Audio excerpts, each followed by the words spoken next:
and welcome to the Palm Beach County Board of County Commissioners workshop for May 23rd, 2023. And may we have a roll call, please? Commissioner Barnett.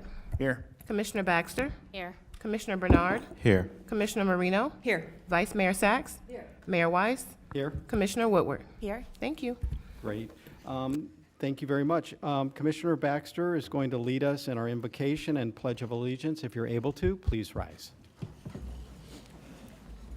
If you would please bow your heads. Before we begin our business at hand, let us ask and give voice to our sincere gratitude to the divine for allowing us to reach this day with the abundant blessings that our great community has been bestowed. Let us pray that with sacred guidance from the Almighty for our decision making, we may continue to work for the betterment of all. Amen. Amen. I pledge allegiance to the flag of the United States of America and to the republic for which it stands, one nation, under God, indivisible, with liberty and justice for all. Good morning. All right. Are there any additions, deletions, or substitutions to our agenda this morning, Administrator? Mayor, Vice Mayor, members of the board, there are no additions, deletions, or substitutions this morning. Thank you. With that, may we have a motion to adopt the agenda as presented? We have a motion by Commissioner Barnett, a second by Commissioner Marino. All in favor, all opposed. That motion carries 7-0. All right, moving on to our regular agenda, which can be found on the second page of your agenda. We have two items for approval. 3A, 1, and 2. We have a motion to receive and file and to approve contracts and claim settlements list as submitted by various departments. So that's 3A, 1, and 2 by Commissioner Marino, a second by the Vice Mayor. All in favor, all opposed. That motion carries 7-0. Okay. Moving on. Okay, before we start our workshop, I would like to take a moment of personal privilege. Recently, there was a significant cleanup that was done in District 2. We have some folks here that were involved with it, but the best way to tell this story is with a video that we have ready to go. So, Lester, can you roll the video, please?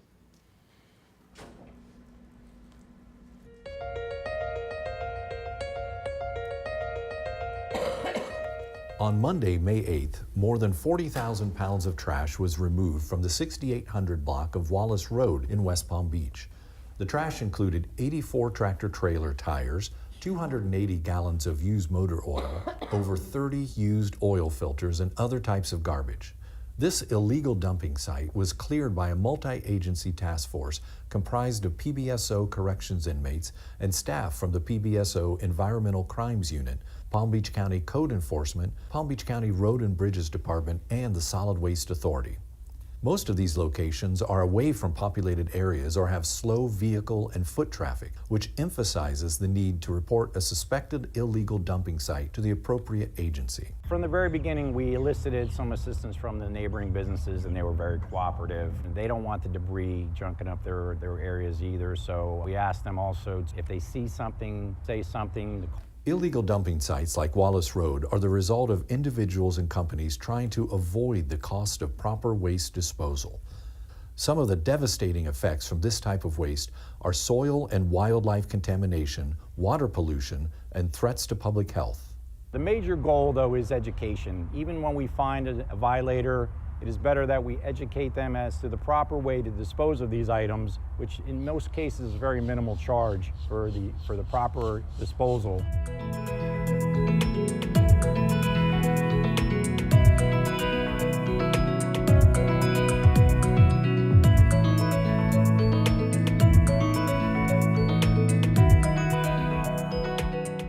Citizens and business owners can do their part by calling in suspicious illegal dumping activity.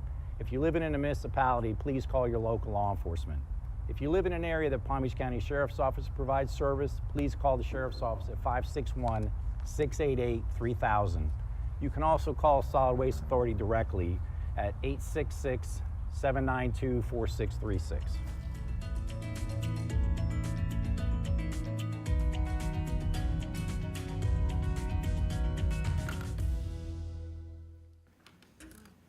So you can see that illegal dumping, the impact it has is tremendous, not only from the environmental damage that it does, but also it's costly for our community as well. And I want to acknowledge the folks involved. This was a multi-agency effort from PBSO, Environmental Crimes Unit, and bringing in their inmates to help with the cleanup. Palm Beach County Road and Bridge, Palm Beach County Code Enforcement, and the Solid Waste Authority, all working together to clean this mess up. Just to reiterate, there was over 40,000 pounds of garbage picked up. There were 84 tractor-trailer tires, 280 gallons of used motor oil that they collected, and 30 used oil filters. The other thing that was noted was they were dumping the oil and other fluids onto the ground. And there are people who live not too far away from some of these locations that are on well water. And so the impact to them and the businesses around there. So it's really important that we, when something happens, that people report it so that it can be dealt with as quickly as possible before it does any more damage. But this was an amazing effort by all of you, and the folks that helped coordinate this are here today, and I just wanted to bring them in and acknowledge them and thank them for their efforts working together to help make Palm Beach County a much better place for us all to live. So thank you for being here and for your efforts, and that deserves a round of applause.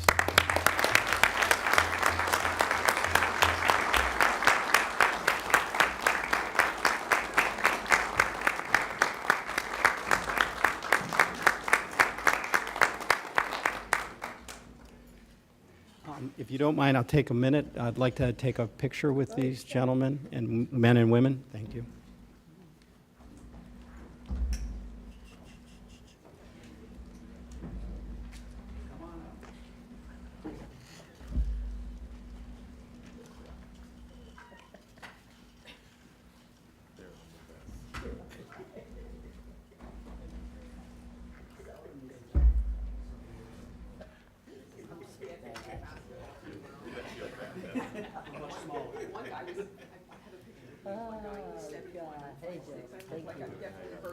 So much. Thank you so much. That's not me, right? Very much. All right.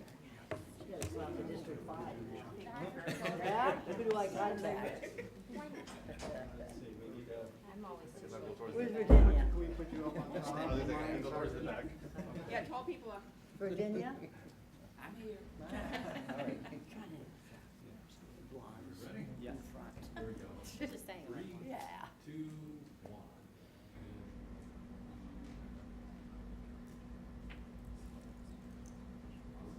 right, good. Thank you. Thank you for your service. Thank you, everyone. Good job. All right. Appreciate that. Thank you. Sachs. I got sent to the other side today. You get this one? Thank you. You got to the left side. All right. I think with the wastebasket, you know where we're supposed to be. All right. Well, thank you very much. And again, if you see something, say something and make sure we report that. All right. Moving along into our workshop agenda, as we've been working on, is that we don't have a specific time for any of the items. So we'll move through them as quickly as we can. If we need to take a lunch break at some point, we'll certainly do so. And we're going to, moving on to item 4A, our Live Local Act. And we're going to get an update from administration. And I see our property appraiser, Dorothy Jacks, is here. Welcome, Ms. Jacks, or Mrs. Jacks, or Ms. Jacks. Ms. Jacks. Ms. Jacks. However, Is he, she, or? don't get me in trouble. You'll be in 20 minutes then. Okay. Yes, of course.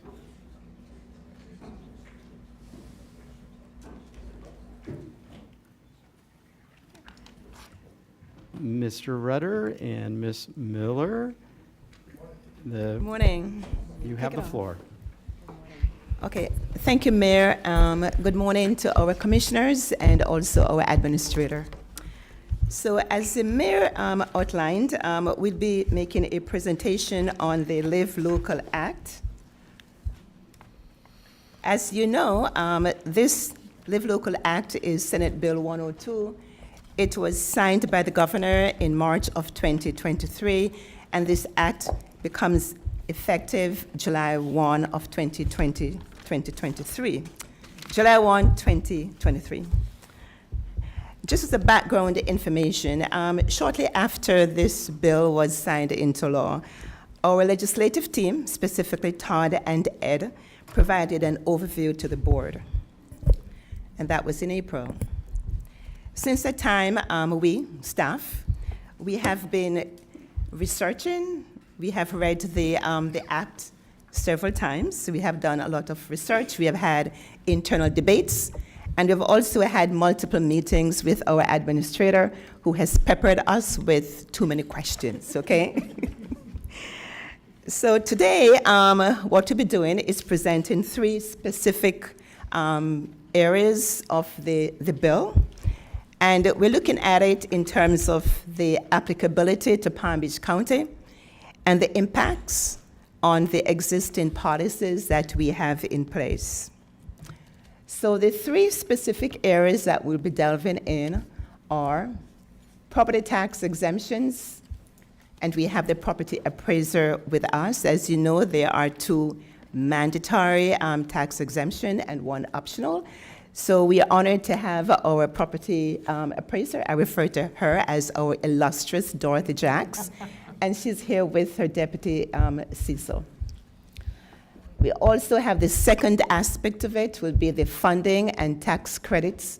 This is merely relative to the Sadowski Act and sale and other funding for housing, and that will be presented by Jonathan Brown, our Director of Housing and Economic Development, and we also have with us Sherry Howard, who has been part of the debate team on this act, so we thank her. We also have Patrick with us, and Patrick and his planning and zoning team with the interim director, Whitney Carroll, will be presenting the zoning and land development aspects, which will be very intense because a lot of complications there. And so we'll also be having some musical chair here where after the first two areas are presented, we will bring up the planning team. So without further ado, I will hand it over to Dorothy, who will be speaking about property tax exemptions, talking about the lay of the land, what exists right now, and the impacts on the new exemptions. So Dorothy, here you go. Good. Well, thank you very much, and good morning. I don't know that I've ever sat in this row, so Yeah. I need to get used to the space. But just to begin, when this bill passed, Ms. Baker and I were in touch about it almost immediately because it is so comprehensive. And again, our part of the bill is really the first portion, and which is what I'll be talking about. But just for some context, it's a 95-page bill. Now, the legislature does often put out some pretty long things, but this is pretty long. And I would say that on every page there is quite a bit of information to digest. And so all of us who are involved with reading it and understanding it and trying to interpret it for Palm Beach County, I'll just preface it by saying that we're still learning as we read it and read it again and read it again. I do want to just quickly introduce Cecil Jackson to my right. Cecil is my chief appraiser. He joined me from North Carolina last summer, and he's, we're putting him in feet first. He's also going to, he's worked on the tax roll for this year, and I will be back in a couple of weeks to give you a presentation on the new numbers for 2023. But I'm excited to have him, and he's been also reading this bill as it will have some impact on valuation processes for these properties moving forward as they start being approved and so forth. So let's talk a little bit about exemptions on affordable housing. I think it's important to begin by talking about what exists now in this realm. A lot has been said about Live Local, but there is already quite a bit of affordable housing in place in the law, that has been in the law for many, many, many years. And I'm going to go over those categories so you know what you're already, if you will, what is already being granted in Palm Beach County in the way of exemption, property tax exemption to affordable housing. First of all, we have two categories of affordable housing. We call them nonprofit and for-profit. Nonprofit implying that the owner of the properties are obviously not-for-profit agencies. Many of these agencies you would be very familiar with: Habitat for Humanity, Adopt a Family, the Renaissance Partnership, numerous faith-based organizations. All are currently owning and, in many cases, operating not-for-profit housing. These organizations have to apply for this exemption, and once they've initially applied, providing their not-for-profit status to our office, usually a 501c3, or they then can qualify if they are housing people who meet the various income criterias for affordability. Once that occurs the first year, every year thereafter, they have to again reapply, or not, I wouldn't call it a reapplication. They have to provide us with ongoing information about their clients, about who are living in their affordable housing, making sure again that they still remain within the income thresholds, et cetera, et cetera. So there are many of these agencies that are now, providing rental situations for people who need affordable housing. In addition to that, we have the Community Land Trust, or CLT, properties. Now, a CLT is where, and there are a number of iterations of this, so it's not all one size fits all. There is a number of different ways, but the concept is the Community Land Trust organization holds the land, but builds or provides a accommodation, a building on the property, which at some point can, if this is their model, they can transfer it to the owner of the property, an owner, an individual, a person who is qualified, and then the owner owns the property. They own the building, and they also have a long-term lease, usually with the CLT agency that controls the land. In those cases, we are allowing that homeowner to apply for homestead exemption because, of course, they have a home. The distinction is that their value is kept artificially low because the land is not included, as it were, in the valuation of the whole property. So whereas most of us, if we own our homes, our land and our building are both valued by our office, but the land is usually the significant indicator of value increase because of location, most likely, or size, any number of other factors. But in this case, with a CLT property, the property owner does not ever pay a big increase in property taxes because they're only paying on their structure. And then once they homestead, which is the intention of most of these properties, they're able to, of course, qualify for homestead, which controls the increase on their improvement to 3% a year, just like the rest of us who have homestead. And then there's restrictions on that they can't resell unless it's to somebody else who's in the program, or after a number of years, they get to obtain the ownership of both land and building. Again, each CLT is slightly different in how they can do it, but that is the core concept. We have 277 CLT homes in Palm Beach County, so that is where the property has transferred, the improvement has transferred to an owner, and the owner is living there, and the CLT land is effectively exempt from being taxed. So, in addition to those 277, we have over, and I don't have the value of it, but in the nonprofit sector, so Habitat, Renaissance Partners, Adopt a Family, many faith-based organizations, we have $147 million exempted right now. Okay.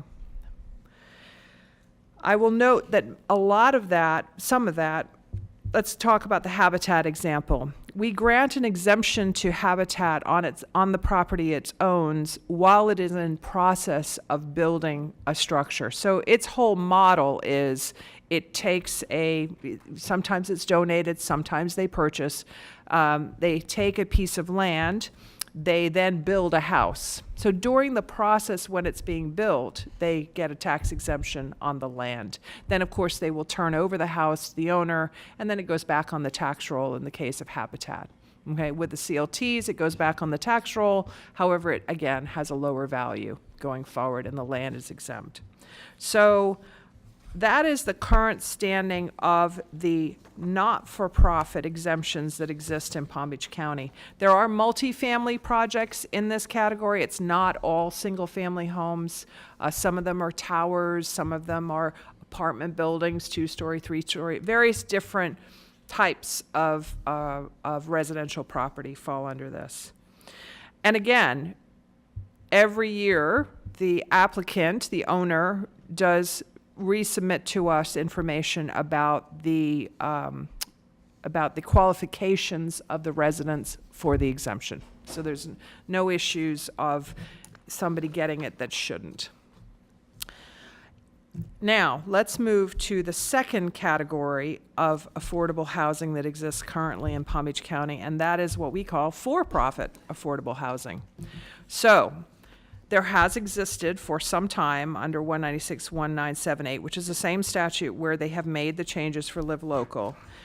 There has existed the ability for for-profit organizations to receive a affordable housing exemption. These organizations have to, in the past, up until the recent changes, have had to meet two pretty significant criteria beyond the criteria that all of the people who they qualify to live in these properties are meeting the affordability standards. But they have also been required to have a LURA, which is a land use residential agreement, which they receive from the Florida Housing Finance Corporation. So they've gone through a process to become, as it were, certified to build low-income housing. And then also, until this law change, have had to wait 15 years before qualifying for a property tax exemption. So they had to operate this affordable housing for 15 years, and then on year 16, they can apply for a property tax exemption. That is going to change with Live Local. The 15-year requirement is being pulled out of the statute, as is the requirement that they have a LURA, a land use residential agreement. The in this category of the for-profit housing organizations, you probably wouldn't recognize as many of the names. Certainly many of them are LLCs that own the property. Not all of them are getting 100% exemption. It may be that only a certain amount of their structure or their building is affordable, so that's who's getting the exemption, a percentage of the structure, and so forth. But to give you, again, I wanted to be able to paint a picture of where we are today. There is, in that category, and these are 2022 values, $400 million worth of exemption. $400 million. Now, my data, certainly, we have provided it to Ms. Baker's office, but we're more than happy, obviously, to give it to you all. It gets updated, it will be updated in July with the 2023 values. These are, of course, our 2022 values because we haven't yet certified the tax roll. But between the two categories today, there is about 450, I'm sorry, there's a little over $500 million in property tax exemption being provided in the affordable housing realm. I think it's important that you're aware of that, because Live Local sort of sounds like it's brand new. But in actuality, a lot of what is going on has been going on for a long time in Palm Beach County, and we've been lucky to be able to provide this sort of benefit on the property tax side to these organizations under the current law. What Live Local does in our sphere, at least in today's, looking at it and then looking at it again and so forth, again, it frees up some of the requirements under the for-profit section to allow for not having to go through this 15-year wait. It will also allow not-for-profits not to have to get the LORA from the state. They'll have to meet other requirements. And again, all of this housing is based on that they can prove that their tenants are meeting the affordability standards, the income standards. And just to reassure you, that comes to our office again every year. We get masses of data from all of these owners, providing us with their rent rolls, providing us with their tenant lists, and the affidavits from their tenants about their income status, et cetera, et cetera. So we are checking and double checking each year to make sure that they are continuing to be qualified for these two current processes. So I want to just mention that there are, of course,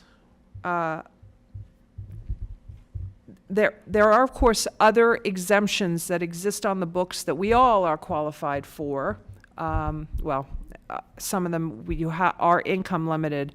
But, of course, homestead exemption exists. Secondary homestead exemption exists. So that's about an $800 tax savings annually to everybody. Then there's the cap, which I don't think you could say is an affordability thing, because chances are value isn't increasing in lower leveled properties as much as it is in higher level properties, but certainly it's a nice benefit.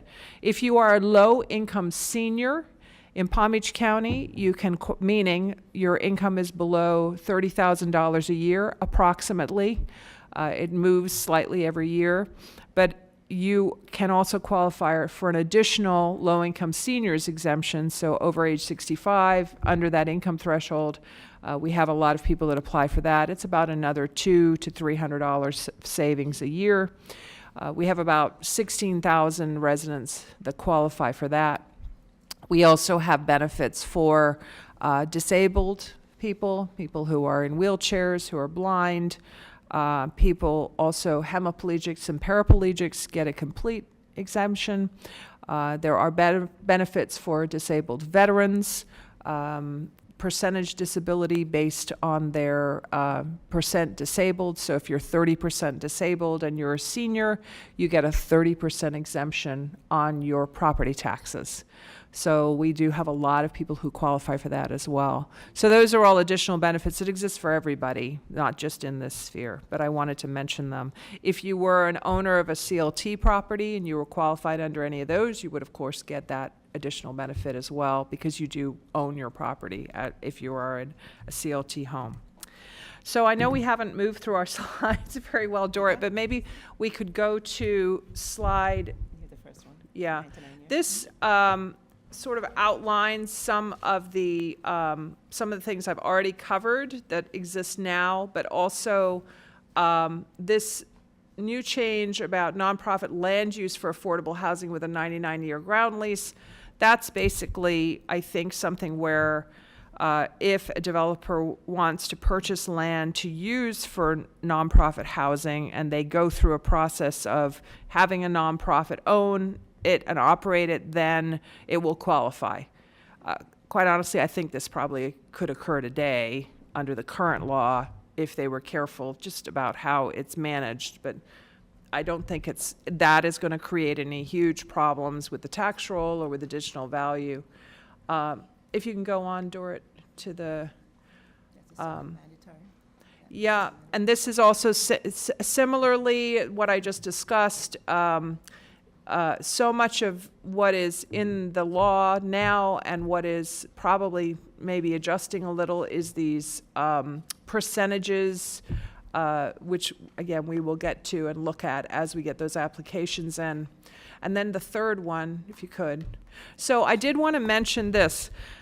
Live Local has a provision for you to create another exemption, which is a new, not existing now, property tax exemption.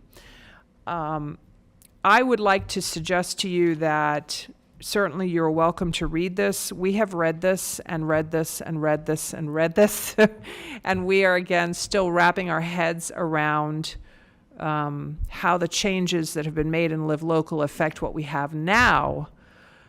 So I'd like to suggest that if you are thinking about this, certainly this is completely in your purview, we might wait on this until we can wrap our heads around the rest of it. Do remember that if it's a local option, it is only to your millage rate. So if you were to adopt it, it would be on the four something mills that you levy. It would not be on the city millages or the school board or anything else. So the substantial impact of it is not as great necessarily. I always like to mention that because every agent, so if you were in the city of West Palm Beach, you would still pay the West Palm Beach millage, you'd pay the school, you'd pay the water management, you'd pay all the other special districts. The only millage you wouldn't pay is the county. That's unless the city of West Palm adopts it, and all other 38 cities. So I'd like to suggest we just wait on this until we can understand it a little bit more and see if there is a need for it. But certainly that's up to you. I would just say that right now we have a really good program in Palm Beach County with what I think is a fairly reasonable amount of affordability tax exemptions taking place. I'd be happy to answer some questions if you have any for us. Commissioner Marino and then Commissioner Woodward. Thank you, and thank you for the presentation. Excuse me. Actually, I did have a couple questions, and you actually answered one sort of. To me, this is an accounting nightmare, and I just wanted to know who's doing the accounting. You said yearly they have to supply you with something, and it seems to me as this grows, this unfunded mandate grows, we have more and more responsibility, and is there an additional cost to the property appraiser? Is there a new person that needs to be brought on? Who gets trained in compliance? I mean, these are all nitty-gritty questions, but is there an answer, or is it a discussion? Well, certainly we could foresee that over the next 5 years, we might have to add additional staff to assist with this job of policing, if you will, or reviewing the applications and making sure everybody has met their criteria. But I don't see that happening in the short term. New applications, or whether this becomes something that property owners will want to pursue, given there is a lot of structure around it, we'll have to sort of wait and see how much more is added. As you can tell, we're already managing quite a bit, and we have great staff that do that, and every year the same folks are reviewing this data, and we have multiple people who kind of do the backup and make sure that all our I's are dotted and T's are crossed, like with so much else that we do. And so at this moment, I think we're fine. I suspect what we'll have to do is move some resources around to assist our point person on this project if the number that are applying for it grows substantially. I think later on in the presentation, I know that Dorit, I know you'll be talking about the zoning issues around this. We have discussed within our office, Cecil has recognized that there may be some issues around valuation should spot zoning start occurring, which I think effectively we can call it that. I don't mean to say that in a negative way, but if the zoning in an area, we're able to value an area based on its zoning, and if the property use of a particular piece of land in a particular zoned area changes, it does present a valuation challenge to us, because then and this is something which possibly the state will give us some guidance on moving forward as to whether we then value that property as value in use, or we continue to value it as its highest and best, which was as, let's say, warehouse, and now it's become residential. So there's a lot of questions around that. But again, it's sort of one of these things where I think we have to wait and see if it happens, and then by then we will hopefully have a little bit more guidance on how to manage that rather interesting appraisal challenge. And then the property tax exemption optional slide. I go for the yes. I think we wait a year to see what shakes out, because I think there's going to be a lot of people with growing pains through this whole process. But there is your third bullet. It says applies to new and existing developments, which means existing developments could go back now and get a tax exemption, which can you explain that? Well, certainly a lot of affordable housing is existing. If you think about it, it's built. It's just converts from one use to maybe an affordable use, residential property, single-family homes, if adoptive family buys them, and then it becomes affordable. So I think that's what is implied by existing. And so then those would then come off the tax roll. The millage for Palm Beach County would be eliminated for those properties. They would no longer pay a millage to Palm Beach County if you were to adopt it. Okay, so for clarification, we were all scared into any new units that get built under this are going to have either 75% exemption of taxes or 100% exemption of taxes, depending on what your income bracket was. So what you're saying is that actual tax exemption is optional at this point. So if somebody builds a development right now and they have affordable housing in it, they're still going to be paying taxes. I think the answer to that is it depends. If they qualify for the two current existing for-profit and not-for-profit options, then they will get the exemption. And let's remember— that we already have in place. Exactly. And on those exemptions, it's 100% of the millage rates. So it may not be 100% of the property value. It might be 75% or 50% or whatever it is that they qualify for, but it's the entire millage rates for you and for the schools and for everything else. Only under this optional, which I think is meant to kind of try to collect income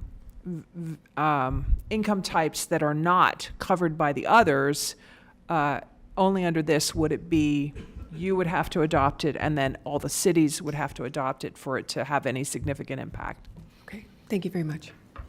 Commissioner Woodward, and then Vice Mayor. Thank you, Mayor. I thank you for the presentation. I actually have two questions. One being on the for-profit that currently exists right now. You said they have to have it for 15 years. Do we happen to know how many are in the pipeline for that are going to drop immediately? Okay. Great question. We don't, because of course they've yet to make application.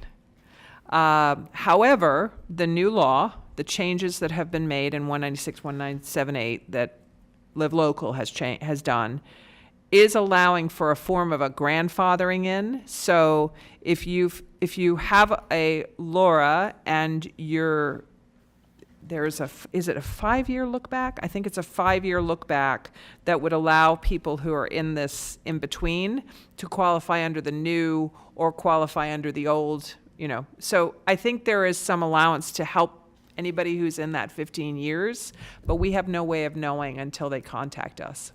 So typically they're not applying until closer to the 15-year mark? Oh, yeah, no, they don't until, yeah. Okay, so it brings me to my second concern, I guess, with this. Since the LoRa is no longer part of this,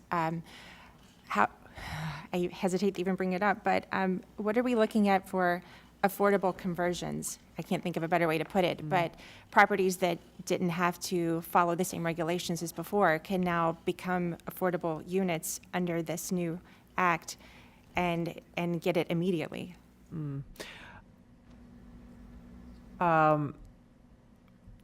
Well, yes, in the next year, if they meet all the criteria and show that their residents are meeting the criteria and their units are occupied and so forth.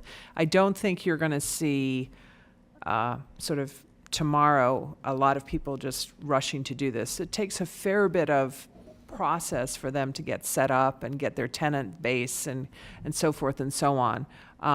But yes, that's what can happen.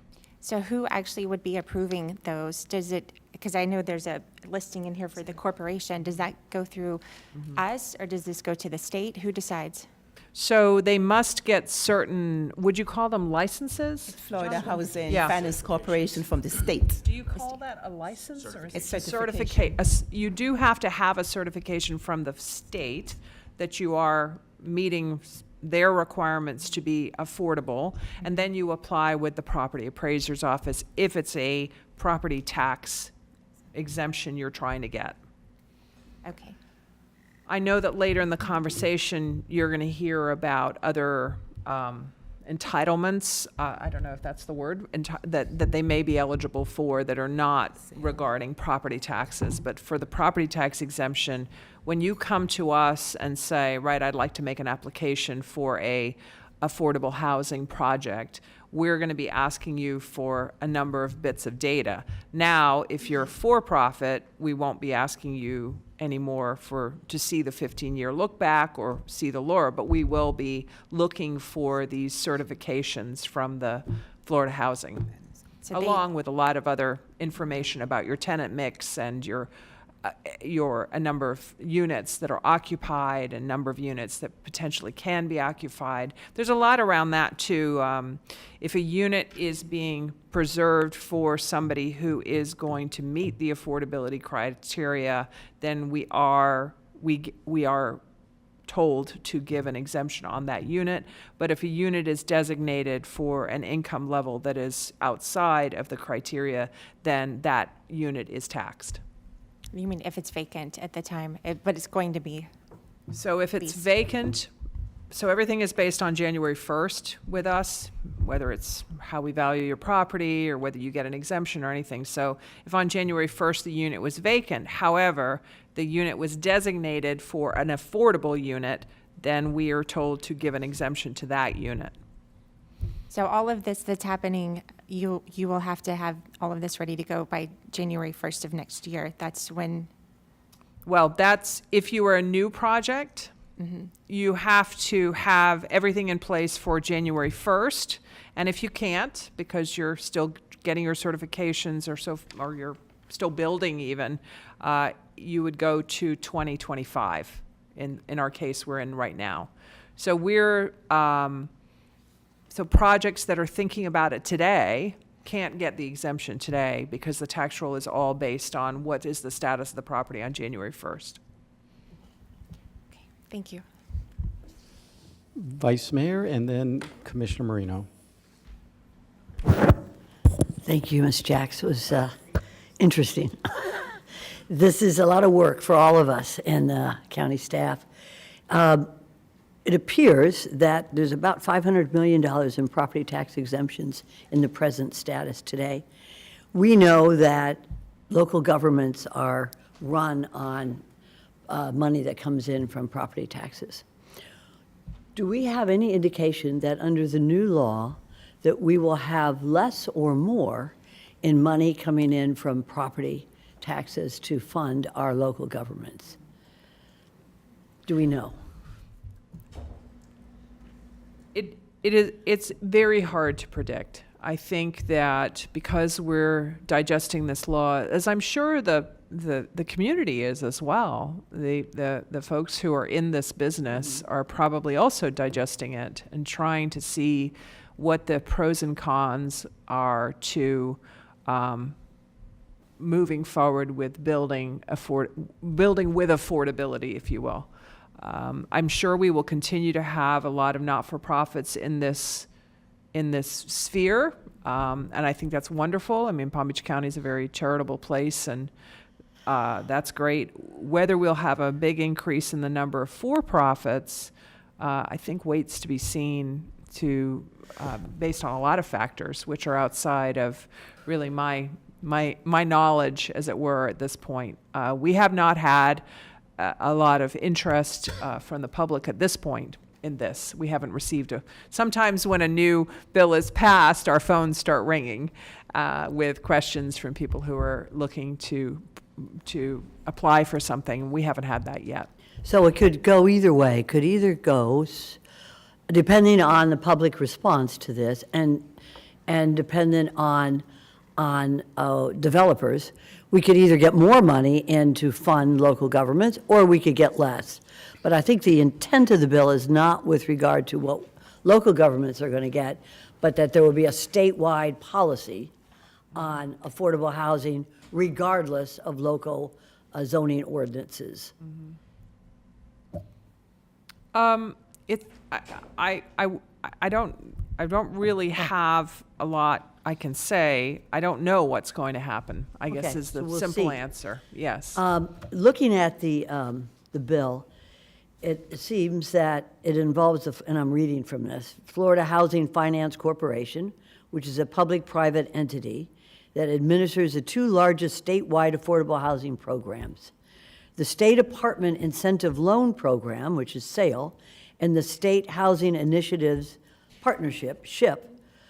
These are the entities in the state that are going to be operating and running this program under the Live Local bill. I also read that they're going to be, and when we ask, who's going to help us with this? How do we navigate this? This is really going to be that they will, the bill, the law, authorizes the FHFC through contract with the Florida Housing Coalition to provide technical assistance to local governments to facilitate the use and the enforcement or the application of this bill. And I wonder, is it your office that we will be working with to navigate these waters on how to how our county can still receive property tax revenue and provide affordable housing for those in need? Well, it won't be my office. I know that your departments here are well-versed or becoming well-versed in these credits and these organizations at the state level that are going to help with that. And I know that Dorrit is going to be talking about that next. Because really, again, it's a three-part bill. It's property taxes, it's credits, and it's zoning, land issues. I mean, just to be very simplistic about it. We will, of course, manage the property tax portion of this, exemptions, just that. Okay. And the last is that I would ask that your office stay in close contact with us in our department so that we can express an opinion. Because as to the property taxes that come to really generate income for the maintenance of local governments. Because let's not forget that we run on these property taxes. And that if this is, and I don't think that it is the intent of the bill, of the law, don't think so after I've read about it. I think the intent is more to say, by God, we're going to have a general statewide policy. We're going to make affordable housing regardless of local ordinances.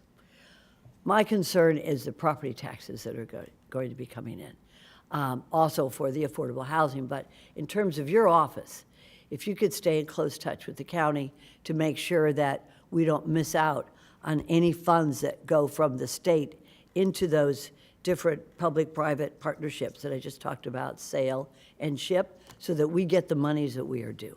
And that's what I asked you all. It's not easy, but it is important for us so that we can fund our needs here in the county. Well, thank you very much, Mrs. Jack. Thank you. Thank you, Vice Mayor. All right, it'll be Commissioner Bernard and then Commissioner Baxter.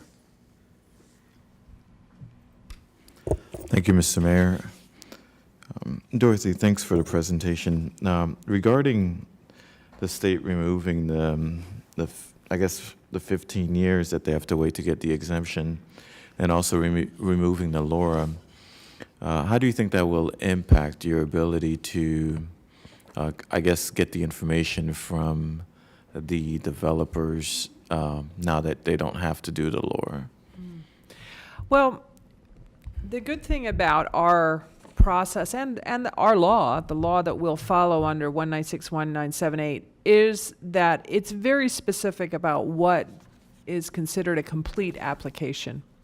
Obviously, we work with these applicants every year, and if we don't get the data that we need substantially or completely, we have the option to deny them the exemption.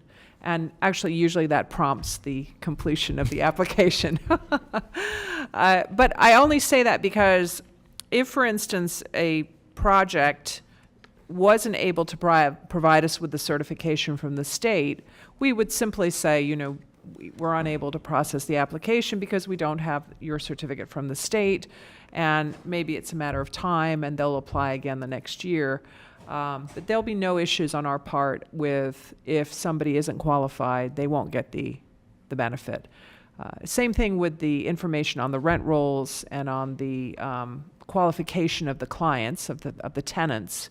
That's a very straightforward process. Affidavits, information about their income, the levels that they're charging per unit, how much it is.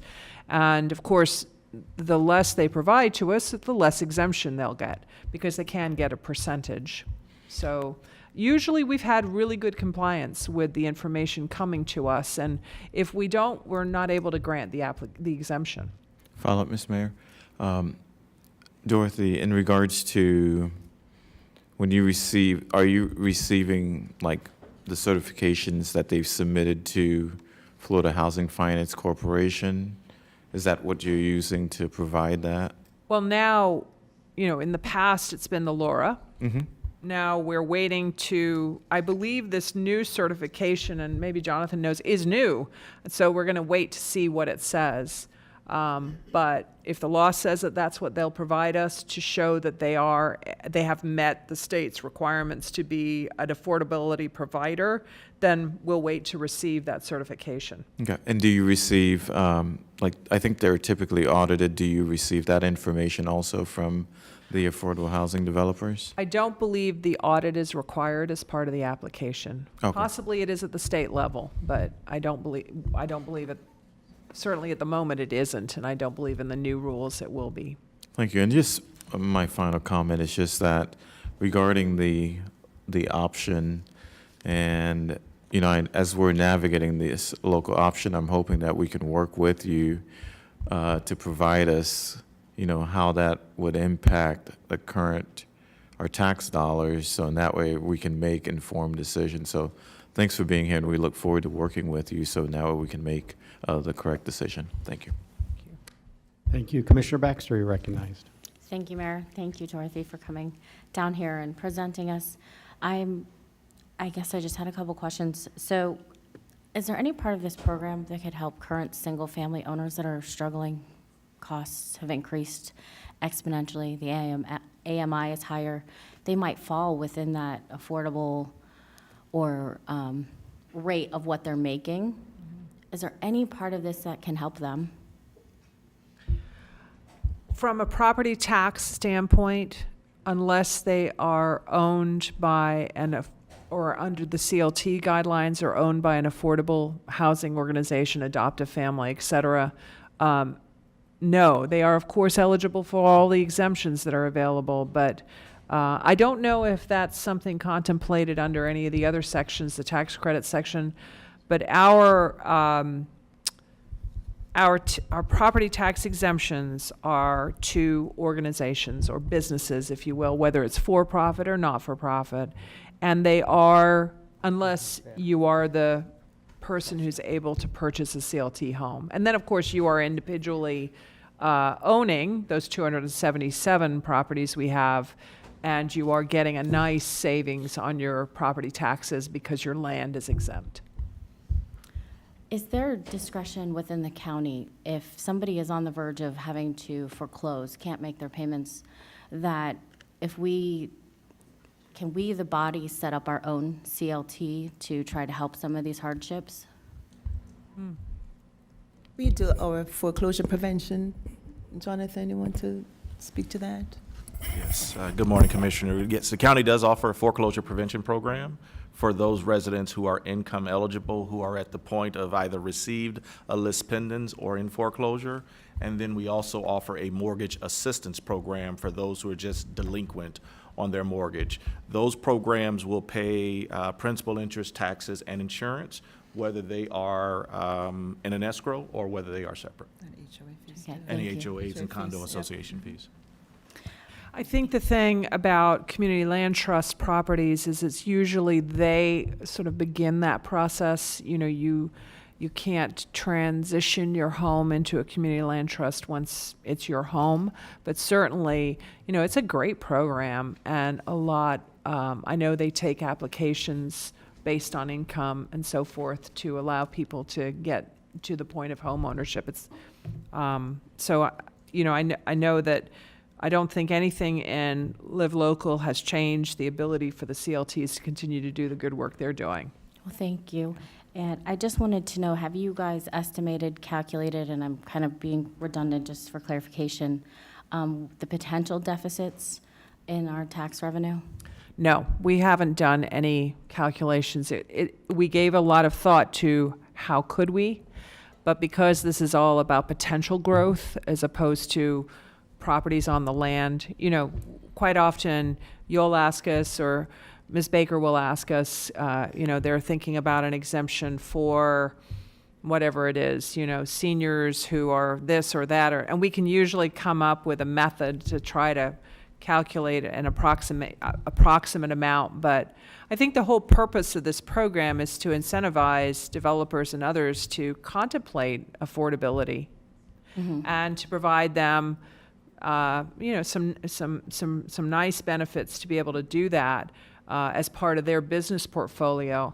It's really, it is difficult though to know what that looks like into the future, whether they'll make those decisions and say, yep, this is a good business decision for me to move into the affordability sphere. I mean, I think we all hope that they will, but I think it waits to be seen how it will actually happen.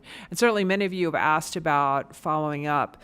We will definitely provide you each year with the updated reports of how much has been added. I know we'll be in close contact with your staff about it as we move forward. We're always happy to do that. Thank you. I guess just one last thing. Do you think that there's definitely going to be some sort of deficit? Should we really start considering scaling because we're going to start budget talks here coming up, and maybe it won't affect us this year, but preparing for the future? Certainly not this year, because of course all of this will affect 2024 moving forward. If we start to see a very big influx of again, the phone starts ringing about, you know, will we qualify and how will this work? We will definitely be in touch with you to let you know that we're starting to think that there's going to be a lot of interest in it. I appreciate that. Thank you. Administrator Baker? Oh, okay. I had a question. So if somebody has they're renting out a single-family home, and they say, based on the income of what they're generating from that single-family home, and the people they're renting to now will come into, potentially fall underneath this program, would they then be eligible to access that exemption? Not individuals. Say you own a home and you rent it to somebody, you wouldn't qualify. If the home is owned by a not-for-profit, certainly it will be. Or an organization that has qualified for this certificate, that we're learning about from the state. So if you owned it in an LLC then, so if you put it into an LLC and then got that LLC certified from the state, then you could take advantage of that. You probably could, right? Would you, I And then- mean, as long as you meet the criteria of, that we now will have about this certification, then you probably could, So yeah, as a for-profit. Yeah, but I think there is a limit. It has to be more than 70 affordable units per household, up to Oh, 120% AMI. But So the that's on the single- higher end. I'm not sure if you were renting to somebody who was, you see, this is 99 lease. exactly why we, Well, Yeah. let me do another what if with you and add on. So what Yes. if you had an accessory dwelling unit attached to that? And so you rented out let's say the big house or the main house to somebody, called it affordable, made it affordable with qualifying people. But then you took the ADU and put it into short-term rental. What would that look like? It's a missing middle. I would, don't see this I here. think I would have to, Pull your hair out? yeah, doesn't no, I think we Doesn't would have apply. to, yeah, dig in a little more deeply on a question like that. You know, most of what is written today really contemplates a big organization running a affordability project, you know, and running it in a very business-like manner. I'm not sure that it really contemplates that, although, you know, All right. stranger things, right? And the last thing I leave you with, and since you started out this morning talking about the work you all do today, so if, on the compliance side of folks, so, and you say they sign an affidavit, is there any auditing of that to compare an affidavit to a tax return to see if in fact what's being promulgated is actually true? No, not at this moment, no. Most of the people who are signing the affidavits are, I mean, it's a notarized form.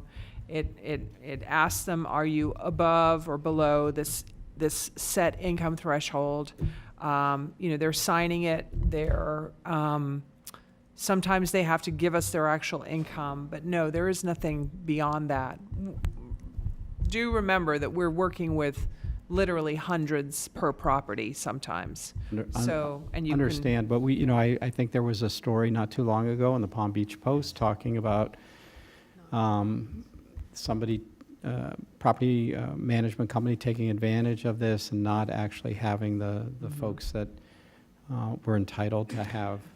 And we did remove that, we would remove the exemption, and under the new law, we are allowed to also go back up to 10 years for any property, through a tax lien process, for any property that fraudulently received a benefit they weren't entitled to, just as you are with homestead. So we do have that, which has been added in, which gives us additional teeth to a process of if somebody was receiving something they shouldn't have been. Thank you. Vice Mayor, you recognize. It's very interesting because as I read the analysis of the bill, it seems like it's removing our authority on, and I'm talking about county and your office as well, our authority on reviewing these applications for affordable housing and taking it up to again, this finance, Florida Housing Finance Corporation, which is going to be the entity that really administers this new regulations on affordable housing, and the state and sale and ship. So it's, again, and what I want to know, and maybe later on we can discuss it, but who do we go to in the state? Do we have these departments, and we have the Department of Revenue that's going to review this, but later on I'd like for you to tell us Okay. what entity in the state, what person can we have the telephone number of that is going to administer this? Because it appears that it takes away our authority to administer this and puts it up to the state level, and then these entities, these public-private corporations will administer this. So later on in our discussion, as this is a workshop, I'd like to know, because it also affects, to me, there's two big issues here. One is to have affordable housing, but also to takes away our ability to have our own local ordinances when it comes to zoning, which is huge. And the second, I want to know about how much money are we going to gain or lose from property taxes, which funds our services here in the county. So, I will just say that I don't, at least for the property tax section, understanding there are 3 distinct sections to this bill, but under the property tax section, we will continue our diligence over the proper application process, the proper documentation provided by the applicant, whether it's a single applicant or an applicant for an 80-unit building. We're going to continue to do that. And we do have a lot of methods at our disposal, both to deny an application if it's not complete, or to, and as I mentioned, to return the money to a tax roll for a property that received a benefit that they shouldn't have. And so we'll be actively making sure all that happens, as we do now. The nice thing about my rules and laws around exemption is they're very black and white. They're very, if you give us this, if you give us that, you get it. If you don't, you don't. And so we're going to continue our processes with the new changes and learning as we go along about these different levels. I mean, I will point out one thing. You say, will it add money or take money away from the tax roll? Well, any exemption takes money away from the tax roll. Having said that, these properties potentially, if they are not completely affordable, will add money. Do you see? So if you have a project, which only 50% of it or 70% of it is affordable, then 30% is going to go to market and be added to the tax roll. So, just as a point, you say, is there money coming off or is there money going on? Well, there might be a little money going on that might not otherwise have gone on. Possibly they might not have developed that building at all. Maybe they would have just left that property vacant. But no. Okay. However, an exemption by its very nature takes money away. I appreciate your diligence in this, because it's going to me, that's one of the consequences, not unintended, by the way, I don't think, but certainly a consequence of this, of taking local preemption and giving it to the state. I want to make sure that we still get the funds, the revenues coming in from our properties that we should, because we have services. I don't see the state coming in and taking care of our services yet. But right now, I think that it's good that we have this diligence, and I appreciate you being here too, with your staff. Thank you. And I will just, one just final comment is, I think the thing that we all can appreciate is that our community is better for having places for people to live who work here. Even our own employees, it's a struggle, I know, for you and for us to hire and retain great people if they can't find a pleasant place to live. Mm-hmm. And when I talk to my friends and colleagues from Miami-Dade, this problem is pretty severe in Miami-Dade. And let's hope that these sorts of things, if we can put guardrails around them so that they are, managed appropriately and the right people get the right exemptions and so forth, that we can build some affordability for our even just our staff. Thank you. Thank you. Administrator Baker, you're recognized. I'd like to thank Ms. Jacks along with Mr. Jackson for their help. We have been pestering them. But Dorothy has always worked with staff throughout the years, and we will continue to work together. We go to her to make sure that we're pointing in the right direction. She, of course, cannot give us absolutes, especially when we start working for budgets until July 1. But we definitely take input from her, and she's always been there for us. So thank you very much. I thought it would be more appropriate if you hear directly from her on this issue as opposed to us talking to her and then bringing it back to you. So thank you again for taking the time. Thank you. Thank you for joining us this morning. Okay, so thank you, Dorothy. It has always been a pleasure working with her. And just to summarize this tax exemption, the whole goal actually is to encourage more affordable housing, and hopefully we will meet that goal. So thanks again. So moving right along is we are now discussing funding and tax credits, and I will hand it over to Jonathan Brown. Good morning again, Mayor, Vice Mayor, Commissioners, Administrator Baker. So I want to talk a little bit about what the Live Local Act has provided with regards to some funding sources and tax credits.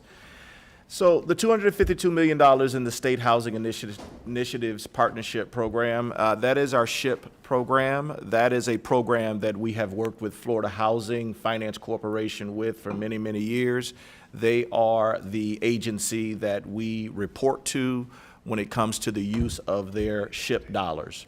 One of the things I want to share for you all that may or may not know, so SHIP is the funding source, but there are a number of different strategies or programs that we fund using SHIP, whether it's purchase assistance for home buyers, owner-occupied housing rehab, emergency repair, we typically foreclosure prevention, developer assistance. We typically use the SHIP program to provide preservation for existing housing, and then also for developers who are looking to create new housing. The SHIP dollars are, this is one of the only local, of all the programs we're going to talk about, this is the only one that's administered locally. So SHIP program dollars are provided to the county as an entitlement jurisdiction, and it's also provided to 7 municipalities that are entitlement municipalities throughout the county. This upcoming year, the county is going to receive $12.4 million, whereas in the year that we're operating in, it's $10.3. Our dollars typically are used to assist those that are either in unincorporated Palm Beach County or in the non-entitlement cities. Now, the 7 entitlement cities throughout the county that receive their own allocation of funding, you have Boca, you have Boynton, you have Gardens, you have Jupiter, you have Delray, you have Wellington, you have West Palm. They receive their own allocation of SHIP dollars. So typically, we're not assisting residents in those municipalities. We're typically only assisting residents in the non-entitlements and unincorporated Palm Beach County. If there's a scenario where we need to assist someone in an entitlement city, there's a process that has to be followed in order for us to do that. So again, we will receive $12.4 million beginning July 1st, and those 7 cities, those entitlement cities, will split $4.9 million. Again, just a note, we only provide dollars in the unincorporated and the non-entitlement communities from that perspective, and this is a county-administered program. Coming back with the allocation plan. And so with regards to our SHIP dollars, we will be bringing to you July 11th, I believe is the commission date, our local housing assistance plan, which is the recommendation of how we want to use the SHIP dollars for the upcoming year. We've met with our Commission on Affordable Housing. They have supported the recommendations, and so you'll be hearing more a detailed strategy with regards to the use of those SHIP dollars. The $259 million in the State Apartment Incentive Loan Program, again, another program that's administered through Florida Housing Finance Corporation, but it is not locally administered. We don't have any say-so in that particular program. That is for multifamily affordable developers who are going to provide affordable housing for certain set-asides, and the set-asides are there with regards to units for individuals that will be leasing. The state provides a low-interest loan on a competitive basis for those applicants, and typically you'll see sale as a match, or it's paired with the 4% tax credit. What the state has provided in Live Local is that an additional $150 million over and above whatever the set-aside is for sale will be allocated over the next 10 years. There's also the sales tax refund program, again, administered by the state, where up to $5,000 for building materials used for affordable housing units, the developers can receive that sales tax refund. $100 million for the implementation of their competitive loan program. Now, this program is not new. It's current program here now. Typically, what you'll see is the 9% tax credit projects that have been awarded. If they have run into increased costs due to inflation, the state already provides an access or an avenue for them to get additional dollars to fill in the gap and to ensure their project can move forward. Then we have the Hometown Heroes program. Hometown Heroes program, again, is not a new program, but they have expanded on some of the opportunities there.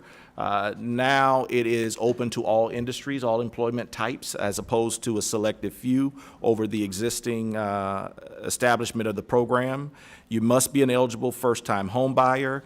Their program is a 0% loan that is repaid when you sell the home or you transfer title.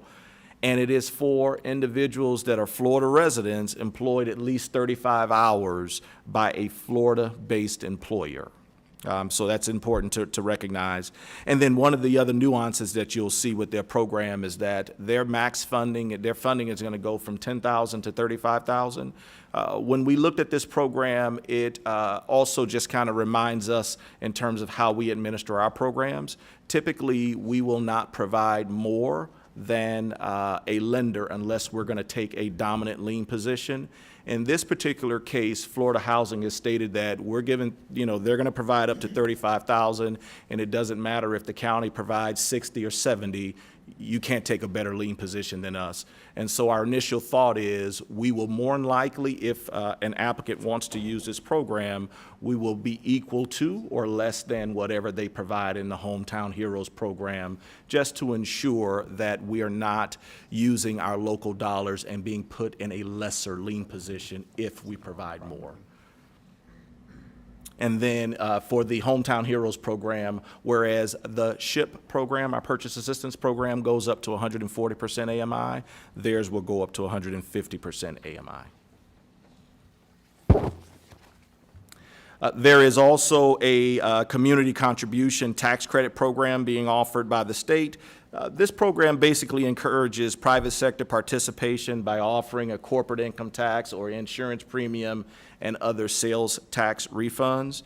Again, an existing program, not a new program. What they're looking to do is increase the tax credit availability from $14.5 million to $25 million for projects that will provide home ownership opportunities for the low and very low income. And then there is the Job Growth Grant Fund. Again, not a new program, but it's been amended to include public infrastructure projects that will support affordable housing. Okay. And at this point, if you have any questions, I'll be more than happy to address them. Commissioner Marino, and Thank then you. Commissioner Bernard. So for SHIP, that goes through the county. Yes, ma'am. Okay, so for the ones that you said are administered by the state, how does the county help in that administration? We do not necessarily help in the administration of those projects, but if a developer is coming to the county for some sort of match dollars, then we'll typically provide some match. So typically when we talk about sale, the developer will go get sale. They'll usually use it to match a 4% tax credit, but they'll also come to us for the contribution, because typically when you're going through some sort of competitive process, a local contribution is what's needed to help you score better. And if I may add, so because the state has added more funding to the sale program, we are potentially could see more developers taking advantage of it. So we'll have more units, and more than likely we'll be able to provide some more gap financing. So it encourages more affordable units. Thank you. Commissioner Bernard? Thanks, Jonathan. On the Hometown Heroes program, can you go back and explain the lien position that you talked about? Yes, sir. So in conversations with Florida Housing Coalition and Florida Housing Finance Corporation, we were trying to understand how the lien position is going to work. Typically right now, when we're doing a purchase deal, an individual purchase deal, the first mortgage lender will put in the most dollars, and then the county or municipality would come in with a lien amount or a assistance amount less than the first mortgage lien. And so we're typically in second lien position. In the Hometown Heroes program, we want to see how we can leverage our dollars with their dollars, but what we've been advised from the state was, it doesn't matter how much we're putting in from the county. If the county is putting in $75,000 and Hometown Heroes is putting in $10,000, Hometown Heroes goes in second lien position in all instances. So what's the reasoning behind, like, us not wanting to be in a third position? From the standpoint of foreclosures, we take a look at that and try to, look at the risk for lien positions. And again, these programs, we typically operate like a lender. And in these programs, the lenders who have either the highest or the second highest, the amount of funding dictates typically lien position. So if we're going to be in a third position, like the difference between second or third, it's either the state or us. Like, why do we have to take a set rule that we're not going to, that we have to be in second position? Is there any flexibility Yes, for sir. us to at least Yes, sir. weigh each circumstance based on, the circumstance? Yes, sir. I'm sorry. It's okay. No, it's absolutely the board's decision. The practice has always been, and the direction has always been in all of our other programs, is that we don't take a lesser lien position if we're providing more money. And so what I'm sharing with you was based on what we've always been directed to do in the practice. The assumption is how we were going to work with this, but it's absolutely up to the board. I just would like for us to at least, if the person can get the money from the state and the state can be in second position, but I don't know if I want us to deny that ability, at least on a case-by-case basis to see. It's just been our financial position, best recommendation to this board is that we look at, as Jonathan said, normally the mortgage company has the first position, period. And then we will come in normally second, or a municipality may come in second because they're investing more money than we are. So if that property goes into foreclosure or whatever, it's sold, then the mortgage company takes their portion, and then whoever is second, if there's anything left over, they take their portion, and then the third person takes theirs. This is our normal procedure, but if this board wants to do Hometown Heroes differently, you can give us that direction. I would recommend that we continue with the process that we have so that we don't end up investing more dollars, and then the state ends up really getting the rest of whatever is left over, and we don't get our investment back or anywhere near the investment we put in. That's all. But isn't the money coming from the state? So it's not your money. And Well, it's coming from the state, but it's dollars we could have invested in other projects or to someone else. And so financially, that's normally how things work. We want to make sure we're getting the best return on the investment of the dollars that we're putting in on the public's behalf. But if that's not what this board wants to do for this particular program, we can make adjustments. just want to make sure the dollars that we typically would provide for that purchase assistance, where's it coming from? It comes either, if we're using SHIP, then we're using state funds, we're using SHIP. If it's HUD, we're using home program, or NSP. It just depends on the funding source. This particular one is just SHIP, Florida Housing. But again, we could pair any of our state or federal funds to be the local match. So it's We their could dollars. I'm We're getting sorry. other dollars from the state, and you're saying that we can't be in that we cannot be in a third position. We That can- doesn't make sense to me. We can but- do whatever this board wants. It's normally not our policy. If we're investing or leveraging those dollars, again, we could leverage those dollars for other projects as well. But we choose to work with our developers especially if they're going after the 4% tax credit, et cetera.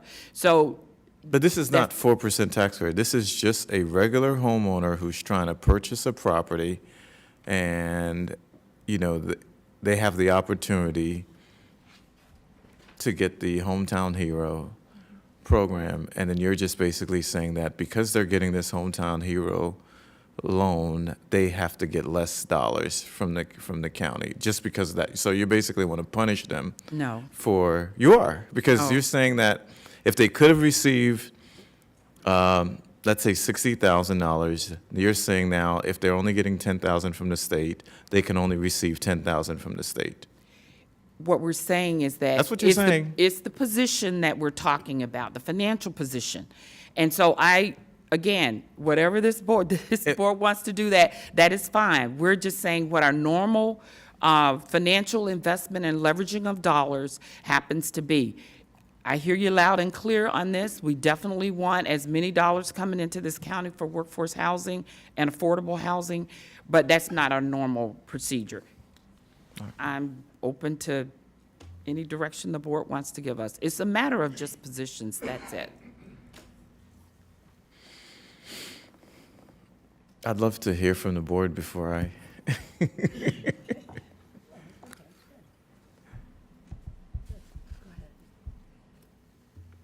All right, let's hear from the board.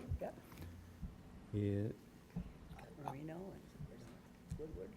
Well, we got a whole bunch of people lit up, so we'll start moving through them, and hopefully they will come.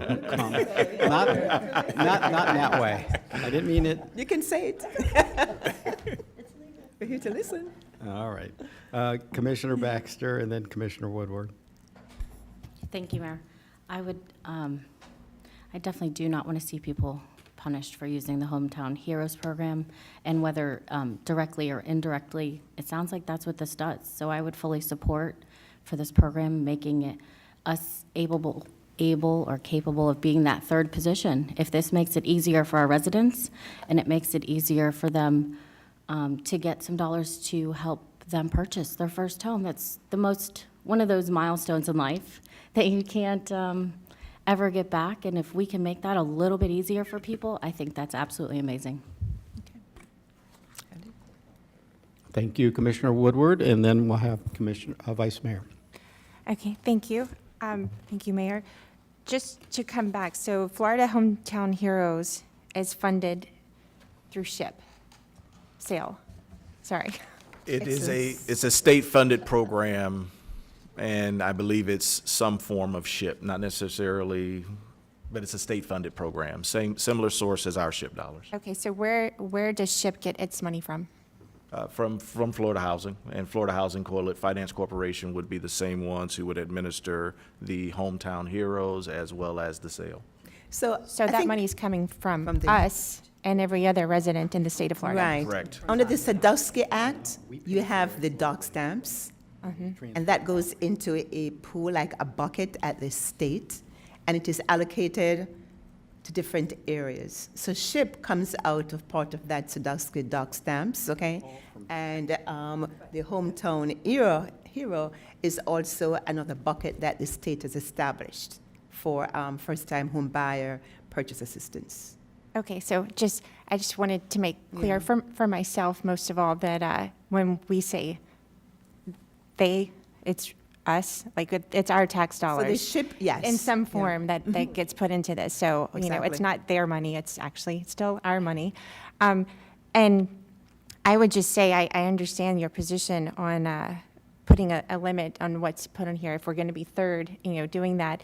But I also would encourage everyone to consider if we're, not going overboard by too much, because we could actually help more households with an equal dollar amount to whatever the state is recommending, or whatever the state's going to do. If we match them and not go over, we could actually help more people with down payment assistance and closing costs and whatever the Hometown Heroes program would offer, if we don't, if we limit it in a way, but we could actually help more people, more households make a purchase.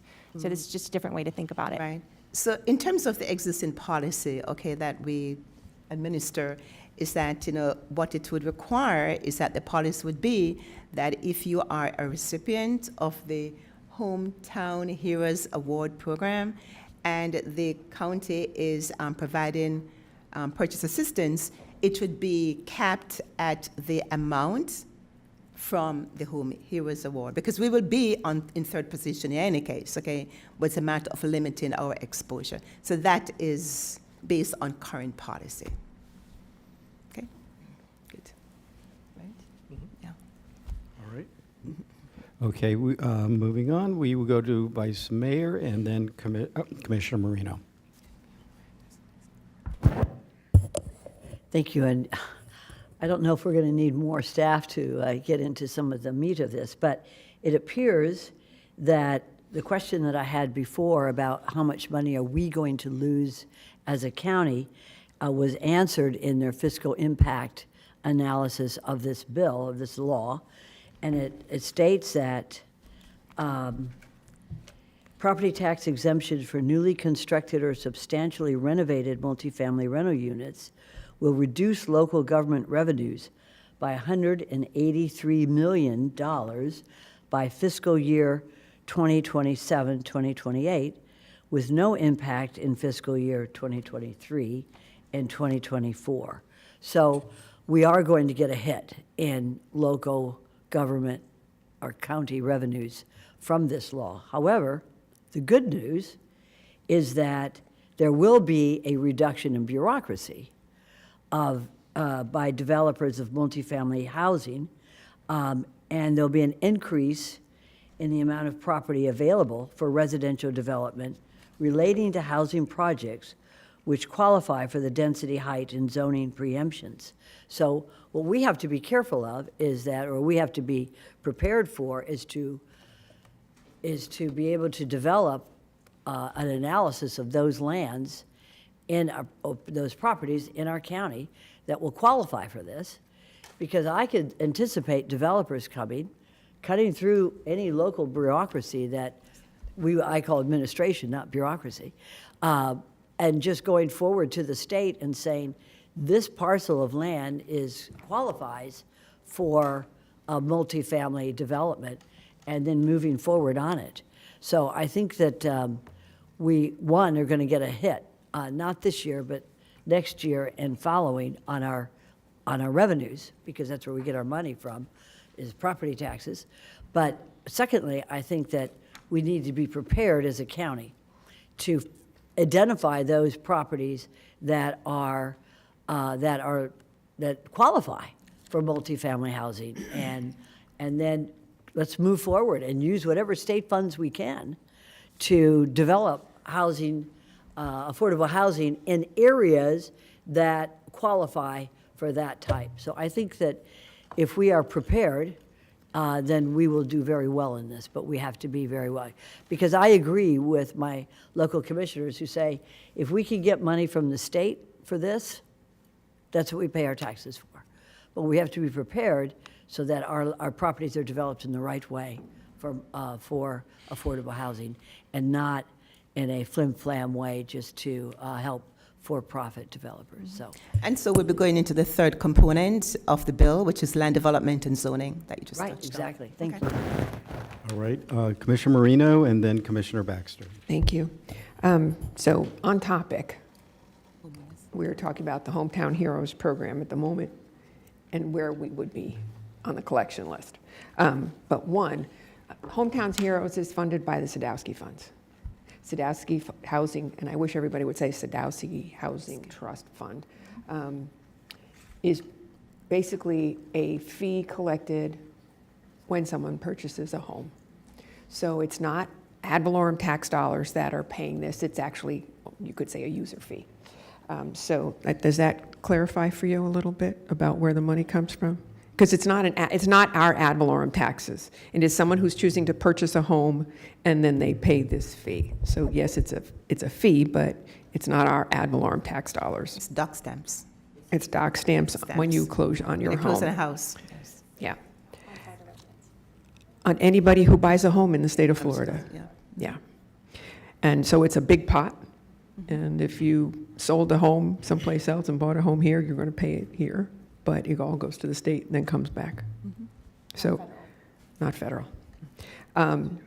For the housing, the Florida Hometown Heroes program, is there a requirement that we take third position?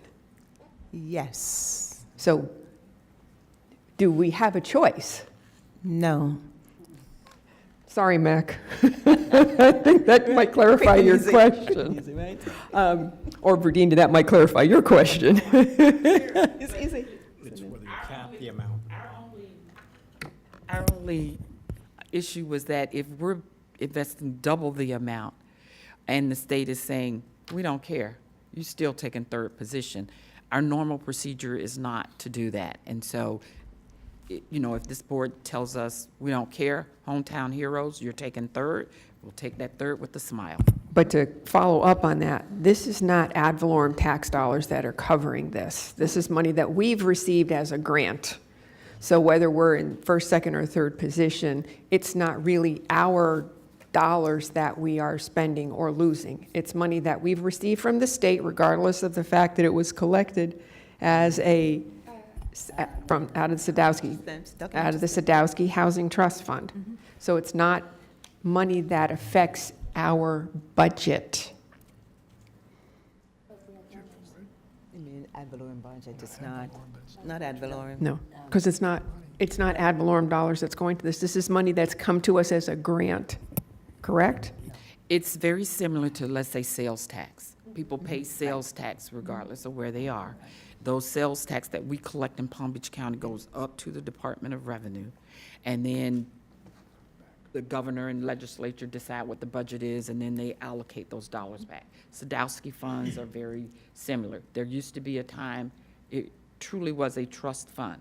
So those dollars went into, the dock stamps went up to Tallahassee, they went into that fund, they had a formula, they allocated 100% of those dock stamps, that revenue back down to the local government. We are a donor county. For No matter everything. what way you look at it. And so those dollars still go up. They sweep a portion of it for general fund, and then they reallocate it. This is the first year in a long time they've increased that amount. So they are increasing that amount. They are sending it back, and it is a result, it's coming through the SHIP program. And so we do get a portion. They've allocated another pot of money for Hometown Heroes. So it's all coming out of that pot. And so again, we're not objecting to it. We just simply are following our normal procedures that I think you would want me to follow in these financial situations. However, if the board wants something different, then we'll do it. We don't have a problem with it. And just for clarification on the Hometown Heroes, last year they took the money from the sale program, and this year they are using the money from the general revenue. Yeah, and Todd was here keeping tabs on legislation. Okay. Okay. Okay, I think this is a greater conversation, a longer conversation. All right. No, Commissioner Baxter and then Vice Mayor. So allowing the dollars that come to us from the state and taking third position, does that not open up more resources for residents who want to be first-time home buyers? Sure. Does that make it easier for them?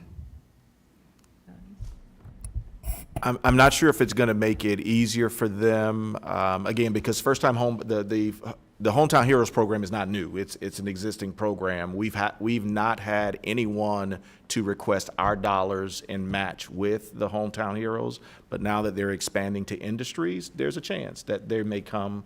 And so we wanted to have this conversation in terms of what our existing processes are in relation to what we really want to do now that we may receive applicants needing both monies from the state and monies from us, Hometown Heroes, and from the county. Property values, as everyone knows, over the past few years has gone through the roof. And usually down payment programs are based on a percentage. So is this taking into consideration those percentages, or is this just total dollar amounts? Typically with our program, we're a lender, so we operate it like a lender. So we look at the front end ratios where the individual's not spending more than, let's say, 30 to 35% of their income on principal, interest, taxes, insurance, condo or HOA fees. And then we look at a back end ratio, which includes all their other debt, and we try to stay between 42 and 45%. So we look at their income toward housing, their income toward everything, and we try to stay within a lending ratio because, again, that's what has helped the county mitigate a lot of foreclosures on our programs. And I can definitely appreciate and respect that. Do we know how many people, because we're working on worst-case scenario here, that every single loan we give in a third position is going to default? And I don't really like setting policies, assuming the worst in everything. But I do like to be cautious. I do like to not, take it too far the other direction. But I would still be in favor of a third, just being able to allow for that third position to, I have an entire Westerns community that could really use this program. It just seems to make sense and allow more people access. So I don't know, is there something I'm missing here other than the potential for default of why this would be so bad? You're missing nothing, you're good. No, that's again what good. we look at, because again, when you foreclose, as Ms. Baker was going through, first mortgage lender will get their monies back. Something left, the second mortgage lender will get their monies back. If we're second, we get something back, we bring that back and say, commissioners, we have additional dollars that we can now make available to our community. If we're in third and nothing comes back, then there's no additional dollars or that we could recirculate back into the community. That's the only difference. And who are we taking third to? In this case, it would be Florida Housing Finance Corporation's Hometown Heroes program. So the state, essentially? Yes.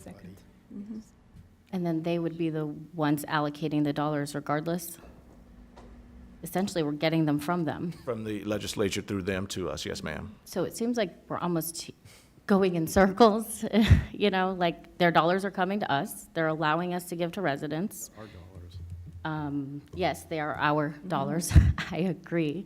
With that, I just think we should, help the people. And if this is that one policy thing that prevents us from helping more people, I would just like to see Okay. some work within that. Oh, that's fine. We work at the pleasure of the board, so whatever the direction is, we will happily carry it out. All right, Vice Mayor, and then we go to Commissioner Marino, and then to Commissioner Woodward. Thank you very much. I think that it's, and I think Ms. Howard was about to say it, that the Florida Hometown Heroes Program is going to be funded by general revenue and not by any trust fund. So it's important for us when we speak to our constituents that they know that the money is going to be coming from state taxes, which we all pay, to fund that Florida Hometown Heroes Act. It's just different buckets. People pay the city bucket, county bucket, state bucket. This is going to come $100 million from the state, and of course, they're going to administer it, and they're going to, for the Florida Housing Corporation, Florida Housing Finance Corporation. So it's just a new policy being put into place, but it's important, as was stated, that we make sure that the end game is always housing for our people in the state of Florida, and especially for our county. Even though we're going to get a hit on lost revenue, still, we may gain by at least finding housing for our constituents, and then, of course, more people will come, and it'll be good for the entire county. So I think that's important to understand. Either way, taxpayers pay, but it's good for us in the long run. Thank you. 3 minutes. All right, let's see, we have Commissioner Marino, then Commissioner Woodward. I guess following up what Commissioner Baxter said was, do we have a history of people defaulting, and how much has that been? And that actually would help guide us. Because if 1% of all the loans that went out have defaulted, whether we're second or third is irrelevant. If it's 50% of the people defaulting, then it becomes more of a relevant discussion. So if you've got a history of people that have been defaulting, or a number, or a dollar amount, or quantity, something to help guide us in our decision, that'd be great. Yeah, no, Commissioner, it's a very low percentage. We don't typically have this come up. There are rare situations where they do, but it's very, very low. So in essence, this is really a moot point. Yes, ma'am. It's just about what lien position do you want to be in based on the amount of funds the county may provide. That's all. But if there hasn't been a history of people defaulting, whether we're second or third doesn't really matter. I think what we wanted to ensure, because we do follow, we've got rules and stringent rules in place that we utilize when we're doing the lending. And so that has worked very well for us. And in this particular case, we can do whatever the board wants us to do. We just didn't want that one case to come up and then it blows up on us and people are saying, well, why were you in third position when you put in 3 times or twice the amount that the state did? That's all. And so if it is this board's direction for us to, for this particular program to take the third position, that's what we will do. So the $100 million is being spread out around the entire state, not just Palm Beach County. That's correct. Yes, residents throughout the county would have to apply to the state. They'd have to, it won't work through the county at all. They'll have to apply to the state. If they're going to receive dollars, they'll have to provide that to us as a commitment, just like they would a first mortgage commitment, and work through that process. Well, with 67 other counties, Yes, ma'am. you know, the chances of how much money we're getting for this is not a whole lot either. All right, so with that, I'll let everybody else ponder on that one. Commissioner Woodward? Thank you. Sorry, it took me a moment to find what I was looking for, page 87 of this very large document. Just so, I'm just trying to kind of nail this down for myself. The Hometown Heroes program, this part is a loan. It's a 0% interest loan that's provided. It's not a grant or a gift for people when they're buying their home. So this is money that's loaned to them for closing costs or down payment assistance. And it says here, paid by the minimum of $10,000, up to 5% of the first mortgage not exceeding $35,000. So the $35,000, our share of that $35,000 from this program would be what? Well, again, so this would be the state's program, so they can provide up to $35,000 in theirs, but understand, for the county side, we can provide up to $100,000. And so our program goes a lot higher than the state's program. So currently, our program would allow what? Up to $100,000. Up to 100, on top of the 35,000 that's Yes, given ma'am. here. So we don't actually have a percentage of the down payment because $100,000 is a very large down payment for not an affordable house, I'm assuming? Right. It's for an affordable house, but again, we take a look at the front-end ratios, their ratios in terms of what they're spending for their total housing payment, and then their back-end ratios. So we take a look, a lender's look, at how much assistance we need to provide the gap financing in order to make the home affordable. Okay, so if we were to do what we're doing now, and it could potentially be $135,000 in assistance, and we would be third in line to be paid back, Yes. who's the first then? First mortgage lender. But the 135,000 is a 0% loan. So the first mortgage lender would provide their amount, and then we as the county would provide us our amount. We do a forgivable loan, but then it needs to remain affordable for up to 30 years. And then this $35,000 potentially would be on top of that. We would not set the terms with regards to the Hometown Heroes program. The state would do that, as you mentioned, 0% up to $35,000, but theirs is going to be repaid at some point. Even if they live in the home 100 years, it's going to be repaid, whereas ours is forgivable after 30 years. If that makes sense. Getting closer. Thank you. All right. So I don't have a problem with us being in third position in general because of for this program. However, I think it begs though that maybe another look at, because now we're bundling, and you say you can go up to $100,000.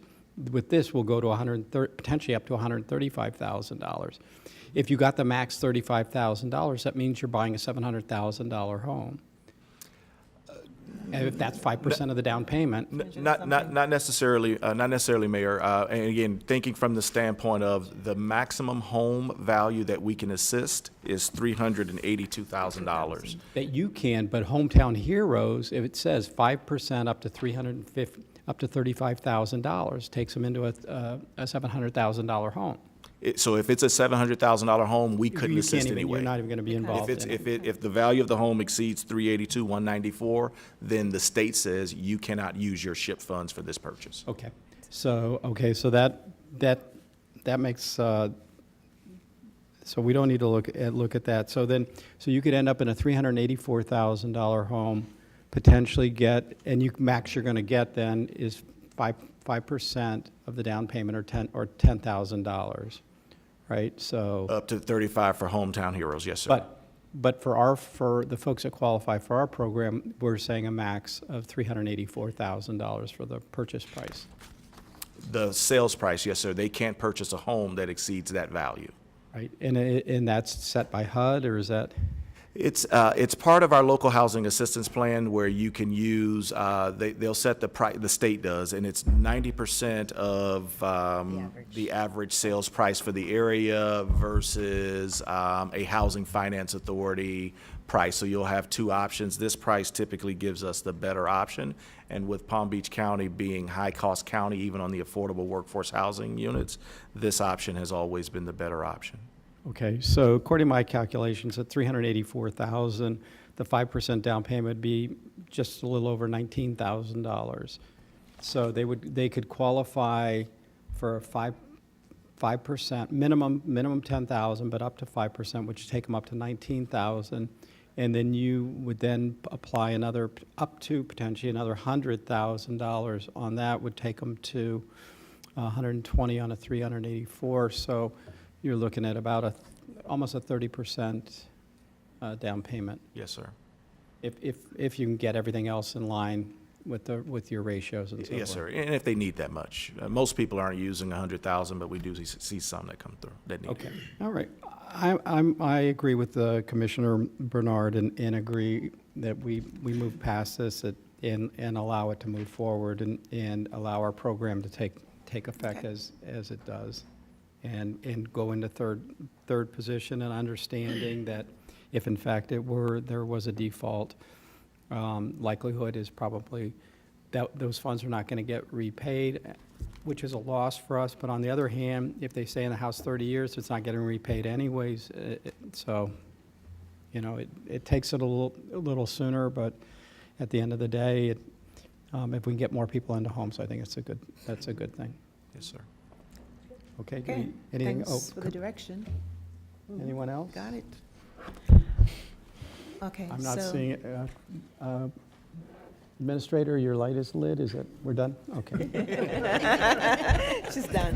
Commissioner Baxter, you're recognized. Thank you, Mayor. I just turned off my light because you said what I was going to point out, that either way, whether it is forgivable at the end, or it's not, like either way, we're not getting we wouldn't get the dollars back. So. Okay, good. We hear you loud and clear.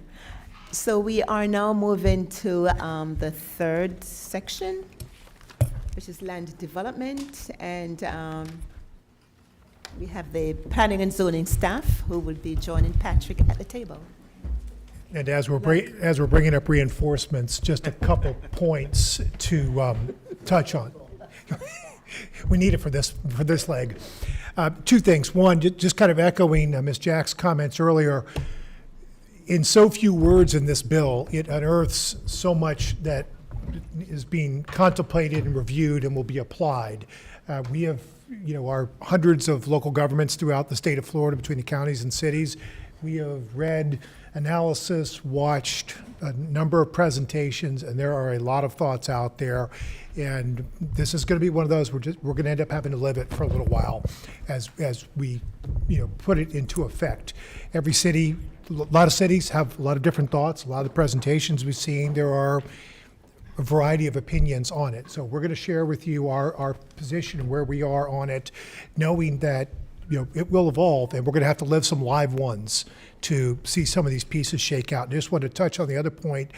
We hit it a little bit in the presentation, but what's in the bill is just really another form of a bonus density program, which, to brag about ourselves for a little bit, we've had in place for decades. And bonus density programs that about 20 years ago, we pivoted into supporting workforce housing programs, and our TDR program was the first one, and then our workforce housing program. So a lot of what you have and here see in this bill are vestiges of things that we've been doing for a while, and that's why we have over 1,300 units of multifamily that have been created through our workforce program and getting close to 300 units for sale, whether they're occupied or under construction. So Bill does have a lot of potential, but there are a lot of things that this county's been doing for a long time that pairs with this. So I will stop now and hand it over to Whitney to walk you through the easy part of everything. Thanks, Patrick. I'll reiterate a little bit of that. So we're going to present to you the fun part, the development approval options that are available through the Live Local Act. And we'll provide an analysis of the key components specifically for unincorporated Palm Beach County. As you know, this legislation was adopted with the broad intent of increasing affordable housing in the state. This is a one-size-fits-all approach that does not take into account the policies and programs that have been adopted locally. Palm Beach County has been strategically and progressively planning for growth in housing since the 1980s, with the adoption of its first comprehensive plan. In 1999, we adopted the award-winning managed growth tier system, which established 5 distinct tiers, each with their own set of policies and regulations to balance land use, growth, and ensure the county's economic development. We've established overlays and special planning areas to direct higher densities to the urban areas, such as the Westgate CRA and the urban redevelopment areas. We've also established overlays and policies to protect our industrial employment base through overlays such as the United Technologies Overlay, as well as others. The county has also had affordable and workforce housing, as Patrick mentioned, programs around since the 1990s. We also have underlying residential density assigned to all commercial properties that fosters redevelopment and infill development. The county has required inclusionary zoning since 2006, requiring that all residential developments with 10 units or more include a percentage of units as workforce. And most recently, the county voters approved a $200 million bond referendum for affordable housing. There are 2 distinct sections in the act that were established that established new approval methods for projects that offered a percentage of affordable housing. I'll summarize each and provide staff analysis throughout the summaries. Subsection 6, briefly, is entirely subject to board approval, whereas subsection 7 is entirely administrative. I'm going to skip over subsection 6 for a moment and concentrate on subsection 7 because it has the most nuanced application. Subsection 7 applies only to commercial, industrial, and mixed-use zoning districts. For unincorporated Palm Beach County, commercial zoning is allowed in all tiers currently. For industrial, it's only allowed in the urban-suburban tier and limited with the commerce designation in the ag reserve tier. This section requires the jurisdiction to administratively approve projects proposing a minimum of 40% affordable housing with no board approval. Administrative referring was synonymous to us as requiring the project to go through the development review officer process, which involves approximately 17 agencies reviewing it and their applicable land development regulations. The county would require 40% to include all 4 affordable income ranges equally as defined by the state. Administrative review would mean no public hearing and no board action. Affordable housing developments allowed under this preemption are entitled to build multifamily, rental, or mixed use in commercial or industrial zones without a zoning or land development change. They're allowed to utilize the highest allowed density on any land in the local government where residential development is allowed. They're also allowed to utilize the currently allowed height for commercial or residential development within 1 mile of the proposed development or 3 stories, whichever is higher. Then this slide is actually the specific language from the statute, which we've highlighted the fact that the project does still need to meet our land development regulations, and it also needs to be consistent with the comprehensive plan, with the exception of provisions that establish densities, height, and land use. The maximum density for these projects is the maximum density of the jurisdiction. For unincorporated Palm Beach County, our highest density future land use designation is 12 units per acre. This density is not currently allowed outside of the urban-suburban tier, but would now apply throughout all tiers. The maximum height is the maximum currently allowed by the jurisdiction, or 3 stories, whichever is greater. For unincorporated Palm Beach County, our regulations are typically 35 feet or 3 stories. These developments must be consistent with the comprehensive plan. The key goals, objectives, and policies that would be analyzed would include the overlays and economic development policies that protect industrial lands, as well as our existing workforce housing requirements that would apply to any proposed density that goes above 12 units per acre. Also, in the ag reserve, our preserve requirements would still apply. This map is a map that shows multiple items that we thought would be of interest to this discussion. And you all have copies of also in front of you. And you also have copies of maps that just show the industrial lands within Palm Beach County. The map up on the screen shows the tiers of our managed growth tier system, and it shows the significant overlays as they have been developed in the county. And it shows existing commercial and industrial parcels, all identified in red. The next slide is what we're looking at is the applicability currently in the county, where it shows the commercial industrial future land use and where it currently commercial and future land use and industrial land use is allowed. Nearly all tiers allow commercial zoning, whereas industrial is limited to the urban, suburban, and commerce in the ag reserve. Currently, the 12 units per acre density is not allowed outside of the urban, suburban tier. The statute defines affordable housing as the following 4 categories, ranging from 30% to 120% of the area median income, which is the household income, as compared to our workforce housing program categories, which range from 60% to 140%. We require, through our workforce housing program, that these units also be distributed across all 4 categories. In 2022, our Palm Beach County AMI was $90,300. It's projected in 2023 to be $98,300. Our multifamily rents in our workforce housing program are defined by the Florida Housing Finance Corporation. The rents under Live Local are yet to be determined. This is a comparison chart of basically the area median income identified within the Live Local statute in comparison with the county's workforce housing program. The statute identifies affordable housing ranges much lower than the county's workforce program. This is our workforce housing rental rates and income eligibility figures based on the 2022 AMI. And it shows the 4 main categories as well as each subcategory.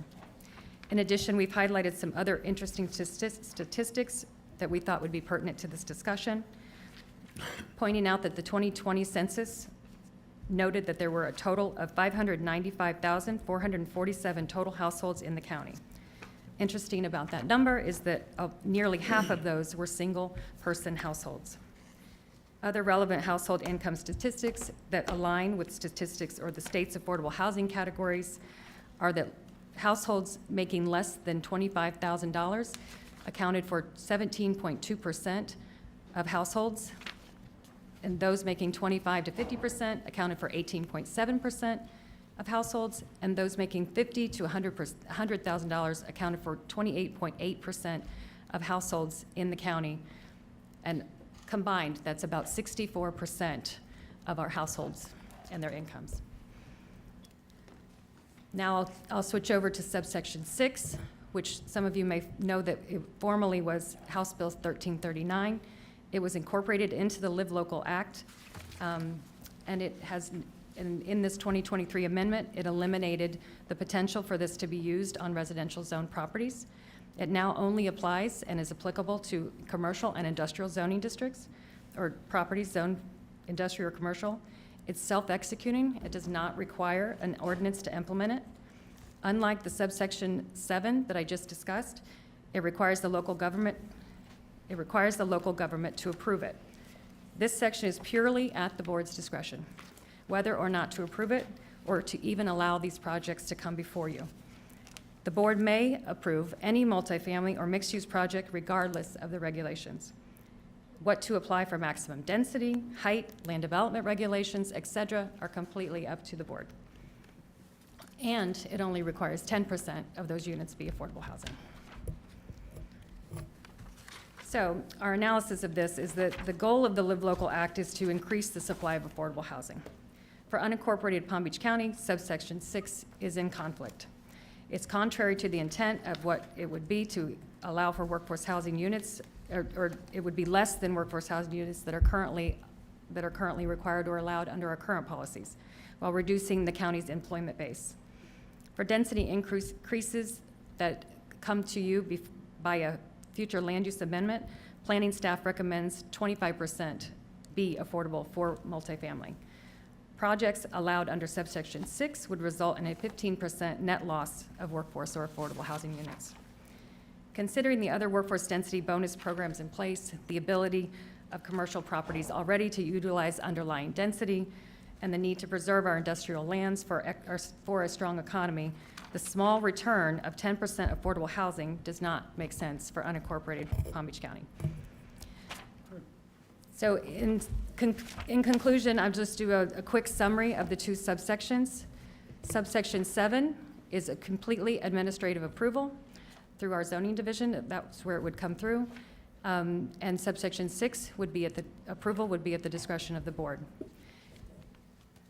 Subsection 7 requires consistency with the comprehensive plan, except for where it establishes use, density, and height, where subsection 6 is up to the board. Land development regulations would apply for subsection 7, except as far as use, density, and height, and subsection 6 is, again, at the discretion of the board. The eligible zoning districts for subsection 7 are commercial, industrial, and mixed use, and subsection 6 are only commercial and industrial.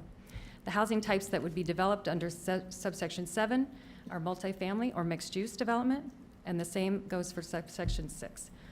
The types of housing units developed under subsection 7 are limited to rental, where subsection 6 could be rental or for sale units. Subsection 7 requires that 40% of the units be affordable and restricted for 30 years, and subsection 6 requires only 10% of those units be restricted, and it does not define for how long. So I hope this provided a good review of the act and how we see it being applicable to unincorporated Palm Beach County and some of the things that we are already doing currently. And of course, we're here to answer any questions that you might have and for further discussion. And of course, I have Lisa Amara, the zoning director, and Kevin Fisher, the planning director, to answer any specific questions on those topics. And Scott Stone, county attorney. All right, thank you. I'm sure you're going to have some questions. Commissioner Marino, you're recognized. Just, this has to do with height. So what you're saying is maximum of 3 stories, because that's what the residential maximum height is? We highlighted that because that's what our typical height requirement, I mean, that's what our standard requirement is. But it does say that it's with whatever's within 1 mile of the property being developed. But what you're doing though is if it's in a commercially zoned piece of land right now, commercial, you can go higher than 3 stories or 35 feet. No. Pretty much 35 feet is our standard height. We have, remember a couple months ago, we had our presentation on the zoning regs. Flat roofs and- We're extremely suburban in our county with our zoning regs, and typically it's 35 feet.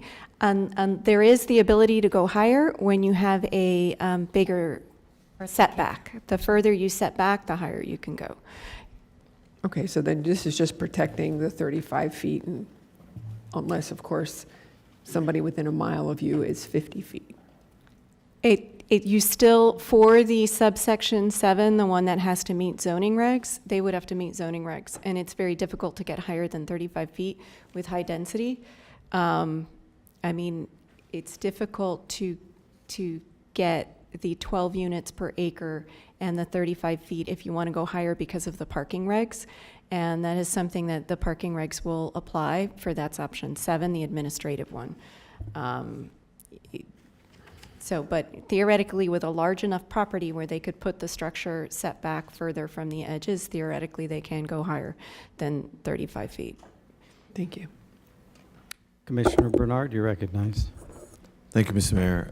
In regards to the height, what if the 1 mile radius is within a municipality and not the county? And how do you address that? Is it only within Jurisdiction. the local Same, jurisdiction? yes. Okay, perfect. My other question is, which is, On slide 20, on page 21, it says the statute defines affordable as up to 120% of the AMI. With the state defining it as up to 120% of the AMI, wouldn't that mean that more projects who were most likely workforce now would qualify for exemption, tax exempt? I guess that potential always exists, but I'll take that a step further as we would look for it to be spread amongst all the income categories under the affordable definition. You're getting into lower tiers and having other potential exemptions. One of those, we'd have to see what levels they hit in a project and see what they're eligible for.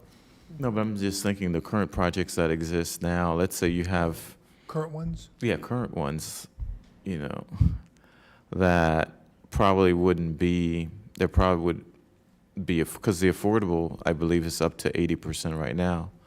With the state increasing it now to 120%, wouldn't that mean that those other projects could now get exempt, tax exempt for those units?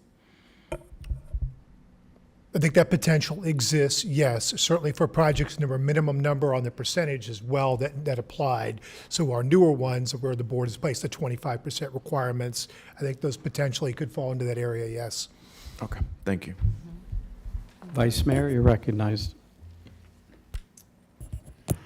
In the subsection 6 analysis that you were describing, it is in conflict with unincorporated areas of the county. So it would actually not provide for greater workforce housing in our unincorporated areas. Is that sort of the gist of what you're saying? Correct. Now, can we, and I think this is for the lawyer, can we add to this law? We can't be in conflict with it, but can we add requirements for developers to provide workforce housing in unincorporated areas? If we know. Sure. I think you're talking specifically about subsection 6. Yes, sir. Because that's completely up to the board's discretion. It's not something that you have to approve. And so if you establish procedures or requirements associated with that, consistent with our comp plan and state law, then you could certainly add additional layers of requirements and regulations to that if So, you moved forward with that. In effect, we can. We can provide additional objectives or requirements for workforce housing in unincorporated areas of the county. Right. The law only states that you may approve something if at least 10% of the units are affordable on industrial, commercial, and mixed-use zone properties. So the mechanism for doing that and the additional application or regulation requirements are up to you if you were Excellent. to. Good. Yeah.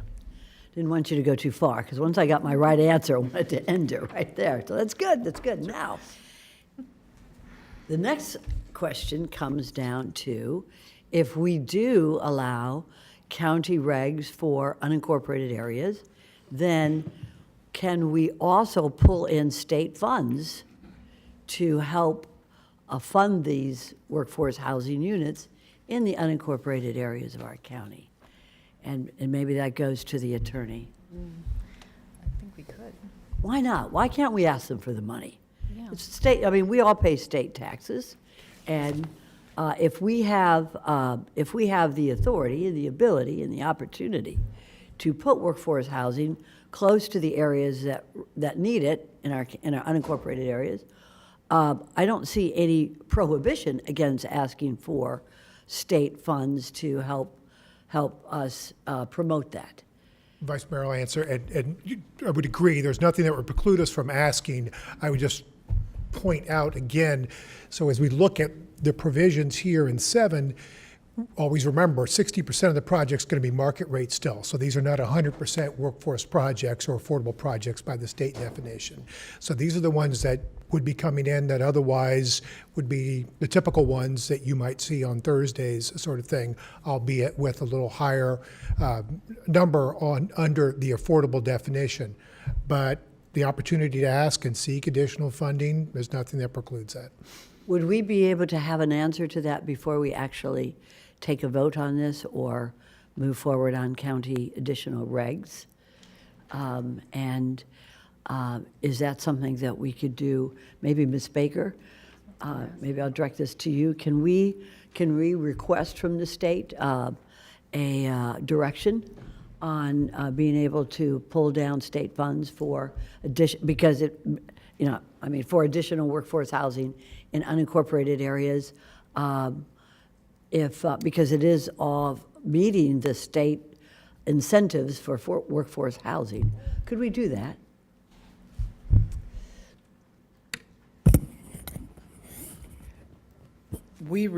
I think, Jonathan, I don't know if he's still here, but we do receive our allocation of state funding, the SHIP, and all those dollars.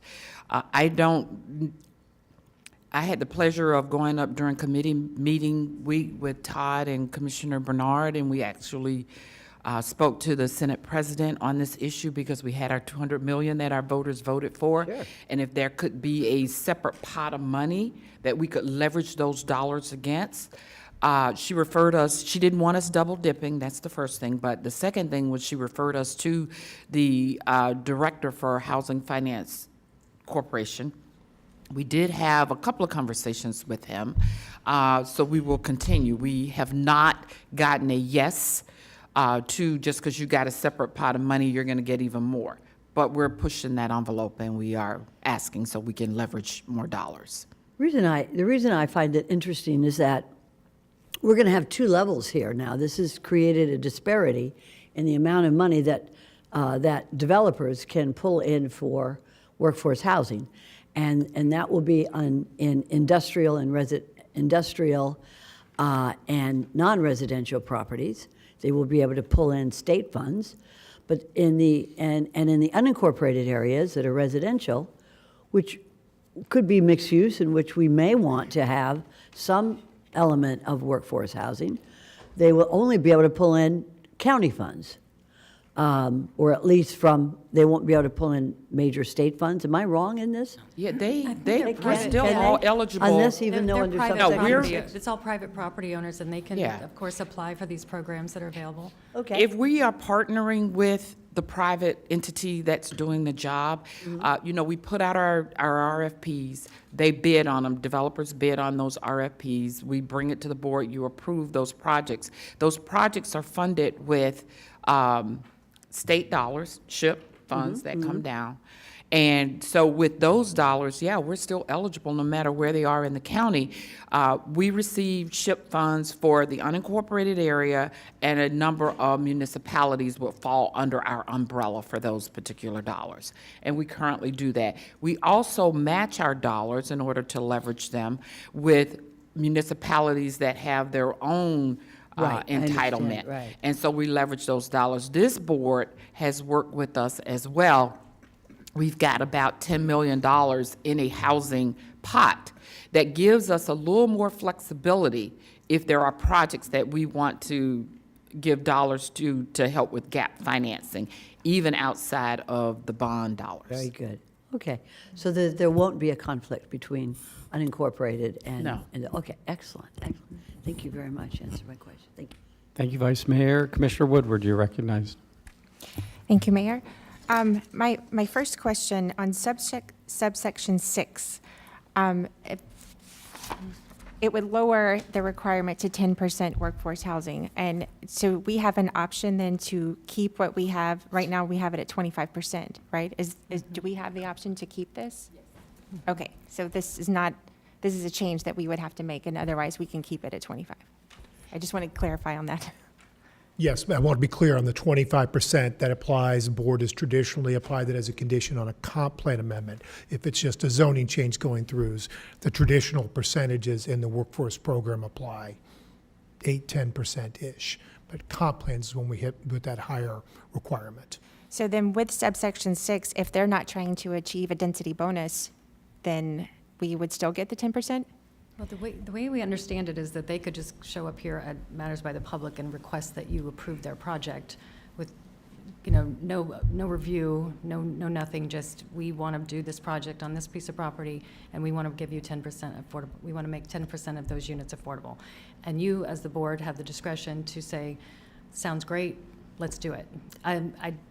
That's really how it reads to us. So we don't recommend that because we think that it's in conflict with what we already would allow through our processes that are already in place that would yield much more affordable housing than that type of project without any type of review or regulatory, I was going to say, they could do that without going through all the departments for fire rescue and traffic and everything that is required now. They That could is skip the that. interpretation of the statute. However, as staff, I think the legislature wrote this one-size-fits-all for all of the jurisdictions in the state. And Palm Beach County is at the forefront of affordability and workforce housing, and also policies and objectives to protect our economic development and our industrial land. So for us, as the zoning director staff recommendation, even personally, to put our industrial and tax base at risk for only a 10% workforce or affordable unit doesn't seem to be putting it on even footing with our traditional residential development, where if it's a future land use change, we have ask for 25%, or the density bonus programs, we have a percentage. And taking into account that the negativity that residential can bring into an industrial area, where suddenly the code violation calls are going to happen, because some of our industrial areas have uses that are not compatible with residential, which is why if you look on the map, most of our industrial areas are kind of clustered. The commercial areas are scattered in little tiny bits all over, but we've got some major industrial centers that, from a staff perspective, we don't see the benefit of using this tool in the toolkit compared to our other mechanisms, because we have places like the URA, the unincorporated redevelopment area, where we have a density pool where we want higher densities, Westgate CRA, where they're doing lots of wonderful density increases. So we're not seeing the benefit for the county for 10% affordable compared to the loss of or the negative impacts on industrial lands. So that's why and the other option too is that that interpretation of option 6 says that the zoning regs don't apply, or the comprehensive plan doesn't apply, and they can just go straight to asking, and staff couldn't support that when option 7 lets you meet the zoning regs and has the 40% of the workforce required. So. Consistency. Okay, so that brings me to my question about industrial, because industrial land is scarce and valuable in this county. And I know that we do have some overlays. I looked at the map. The overlays would protect these areas from either subsection. Is that correct? Yes. Yeah, so as the statute is written, for subsection 7, you still have to abide by the local government's comprehensive plan with the exception of use, density, and height. So a few weeks ago, I was in a meeting that the Florida Housing Coalition put on for questions, and the iParks, all the municipalities were there. So I've asked that question, stating that we have certain overlays within our comprehensive plan. So for instance, the Palm Beach International Approach overlay. That's an area where we do not want to direct residential development due to the flight paths. And they said, yes, environmental type overlays of that nature are still applicable, so you can use those to restrict where projects would be eligible to utilize this statute. So even in areas that we don't necessarily have an overlay, is there any input that we would have that it would not be the best place to put housing? I mean, we don't want people moving into an area where the trucks are beeping all night, or, it's not conducive to a happy living environment. Do we have any say to kind of point out these areas that would not be good for people to live? I think any proposal that's coming forward, Lisa, and zoning staff and planning would have to have that initial meeting with the applicant, and that's where we would assess what's being proposed, where is it being proposed, and what if potentially is that in conflict with any provisions of the comprehensive plan. And so if they do get approved, then we would lose that area as an industrial. Yes. Because you're not having industrial and people live on top of it, right? I mean, we're losing that. Yes, and we do have policies and objectives in the comp plan that talk about economic development and the importance of preserving our economy. We have one of the largest counties, east of the Mississippi, an extremely diverse amount of lifestyles. The Everglades agricultural area, 400,000 acres of agriculture. We have major economic base. We have tourism, we have residential, we have rural, we have exurban. So, it's been a challenge for the county to prioritize economic development and preservation of industrial lands. That's why any of under 7 where it's an administrative approval and they have to meet the comprehensive plan, that's where Kevin, we will look at these projects and see if we can make a finding that they're consistent or not. Okay. And sorry, one more question, please. You didn't talk about it, but I know when I read, there's expedited permitting for this. How are we prepared for, I believe it's 10 days for some of this. It's much quicker than, which I understand would be helpful, but is it doable? And, how, do we need more staff? What are we looking at? The way we understand it is the expedited permitting is what we come to understand is if it's 65% or more affordable housing, if that project is. Okay. So we do have actually systems in place that are being worked on to make that allowance in the building division. So we have to talk about that with the development and review side, but it's definitely working. We're working on that. Thank you. Administrator, do you want to be recognized? Just want to put a caveat on that. We are working on it.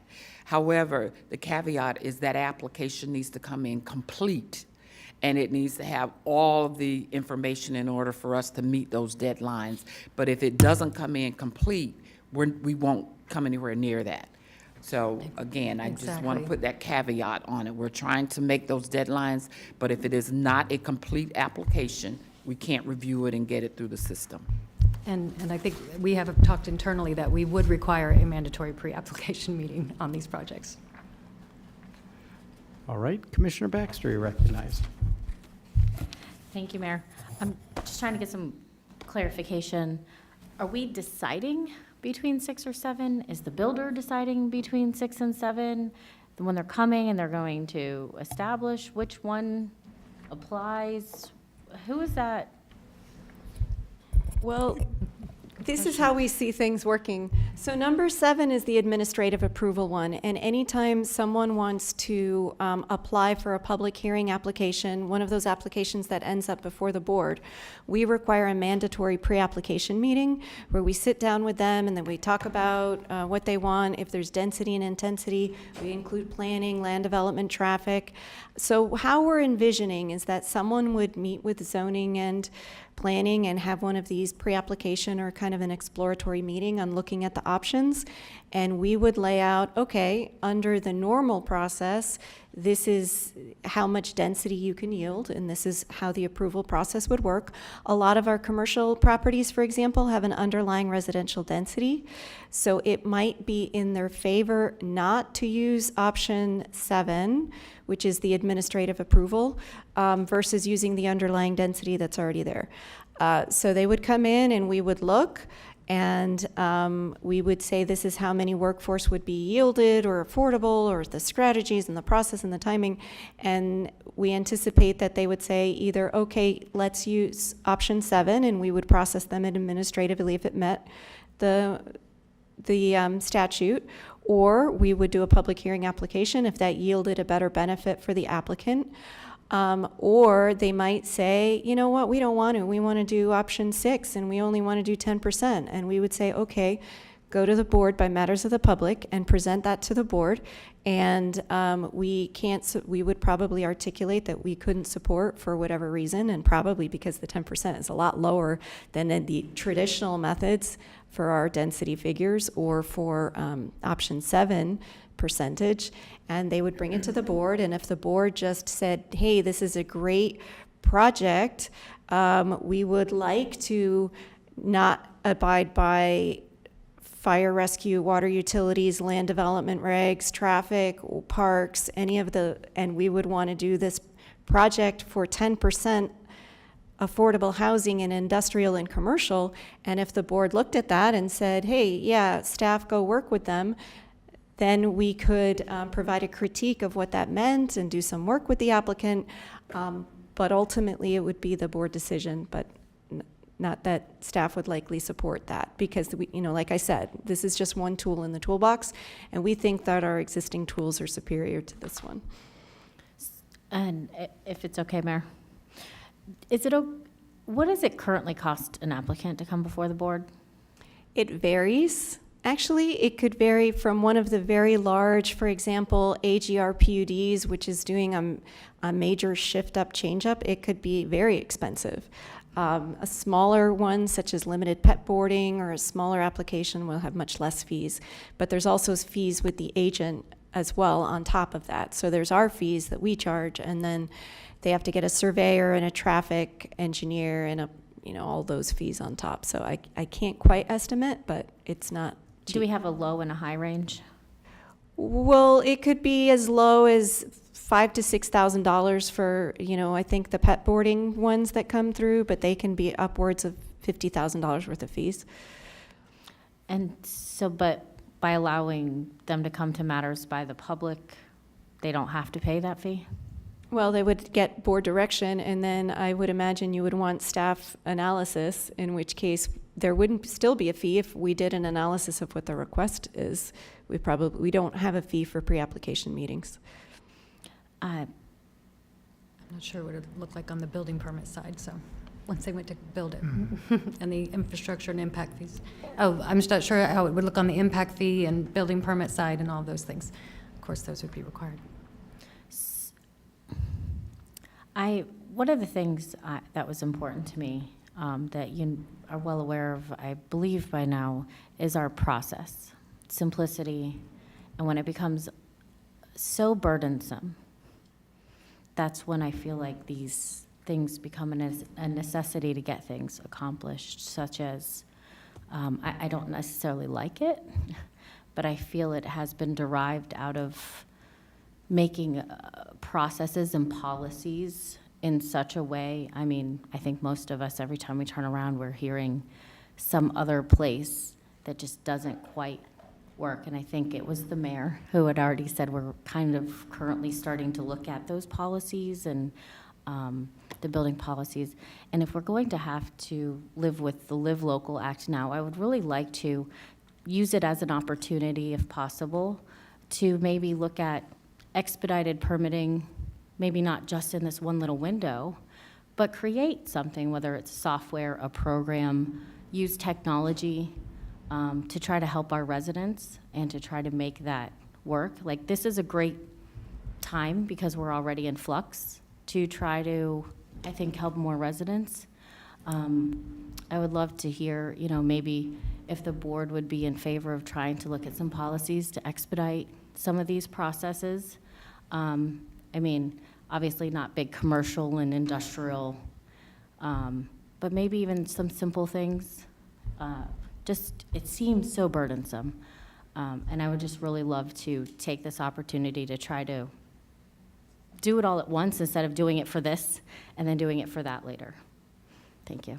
One thing, if I may, on the fees, we do have a comprehensive plan policy that directs reduced or eliminated fees for workforce and affordable housing. So we have been applying that for some of our smaller affordable and workforce projects that have come forward. Thank you. So I just want to clarify, so if there's an overlay in place that does protect that those industrial properties? Correct. Yeah. Good. I think, it's, obviously the intent of this is admirable, right? Trying to get more workforce and affordable housing. I think subsection 7 is probably the one that's going to be, we're going to have to watch and see. I know my understanding is there's no exemption for historical properties, so if somebody wanted to tear down historical properties and rebuild on that site with affordable housing, there would not be, there's no pre-exemption for that. Is that correct? Unless it's a designated. I would think if it's a designated landmark or something, then they might not be able to, but I don't know. We'd have to look into that. but- Okay, if you want to, if you can look into that, that would be, I think that's going to be valuable to know. What, and then in mix, if you were to do, let's say on a commercial property, you wanted to do mixed use, and how would the parking requirements then go to whatever our building code says is required, or how would that work? All of the parking standards apply. There is a provision in the statute that says if you're within a distance of a major transit stop as defined by the land development regulations, we could consider reductions in parking, but our parking is very high. Our parking requirements are quite high. So a lot of the projects that come before you, they've already received a 15% reduction by an administrative waiver, and this doesn't guarantee that for these projects.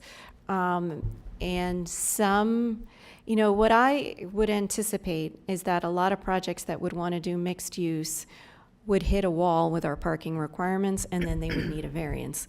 So that is something that that's very peculiar with the drafting of this legislation, because it says we can't make you do a variance. We can't make the applicants do a variance. However, they have to meet the parking, but they might end up having to need a parking variance at the zoning commission anyway, because to do mixed use, unless you build a parking garage, our standards are quite high.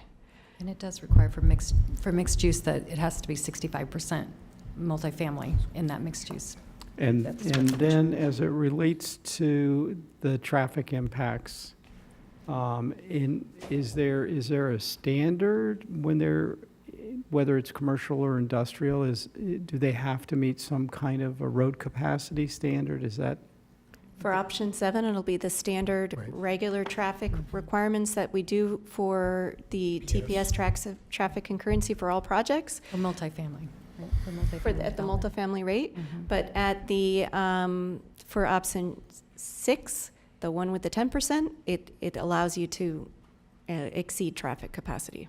And what about concurrency for schools and parks and those sorts of things? That would all apply for option 7.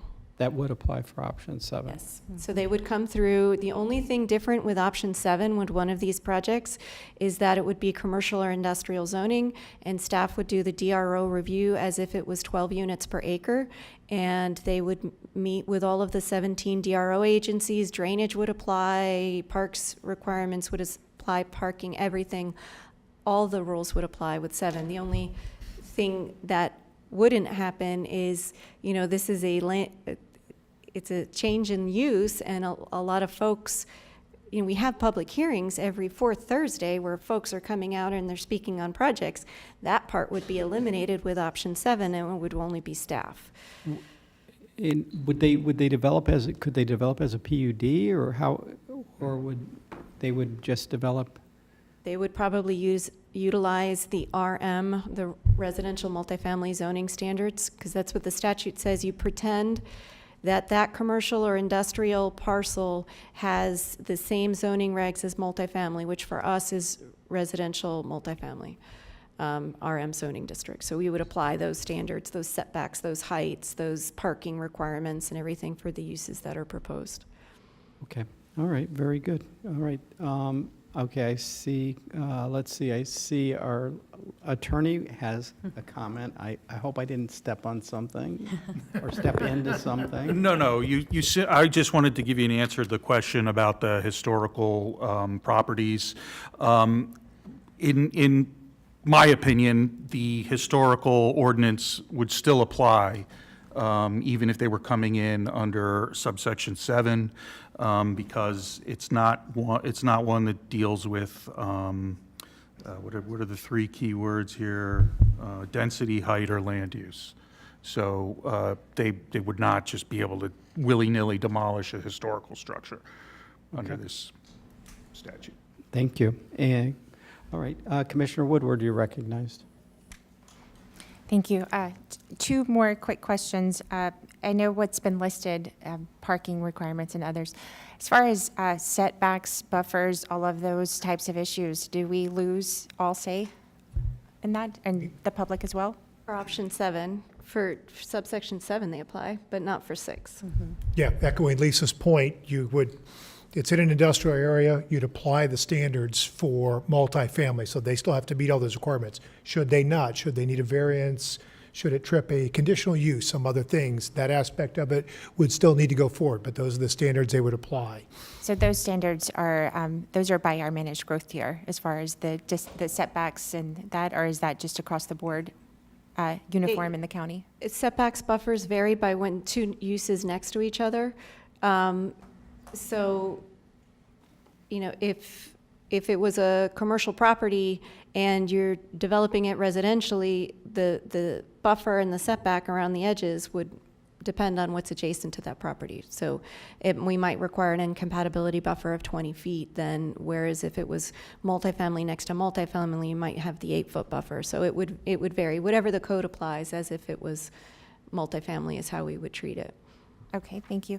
And my last question, I'm not sure if this is in your department or if this is just overall in the bill, but it does talk about ecological preservation areas, conservation lands. And I know, like, even in some of our industrial overlay, we have conservation lands within, because this county, you have wetlands all over the place.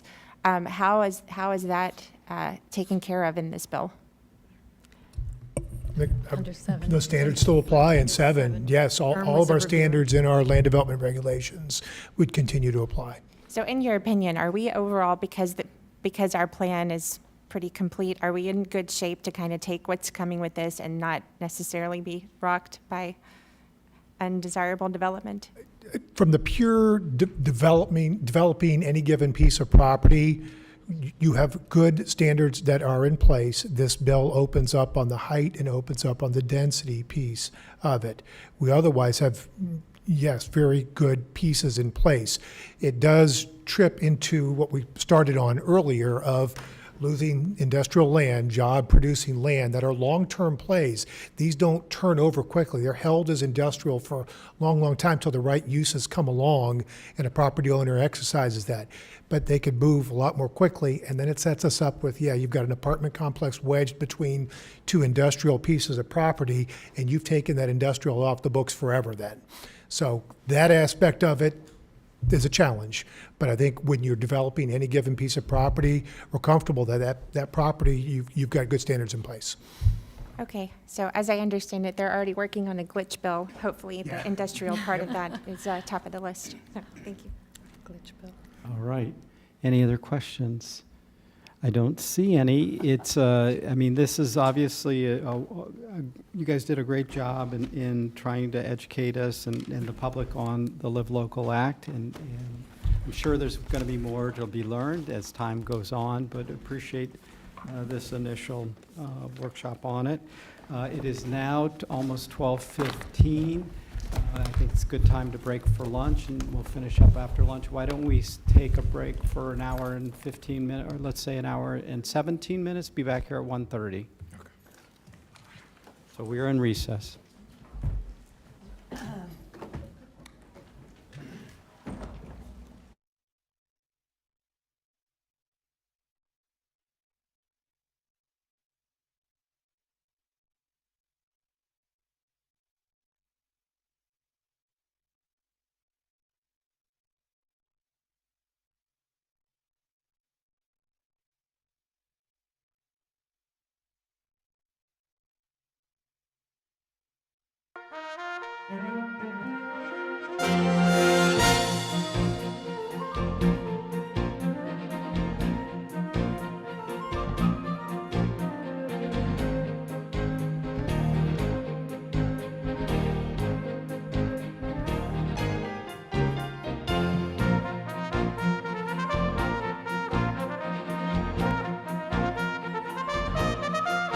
If I'm not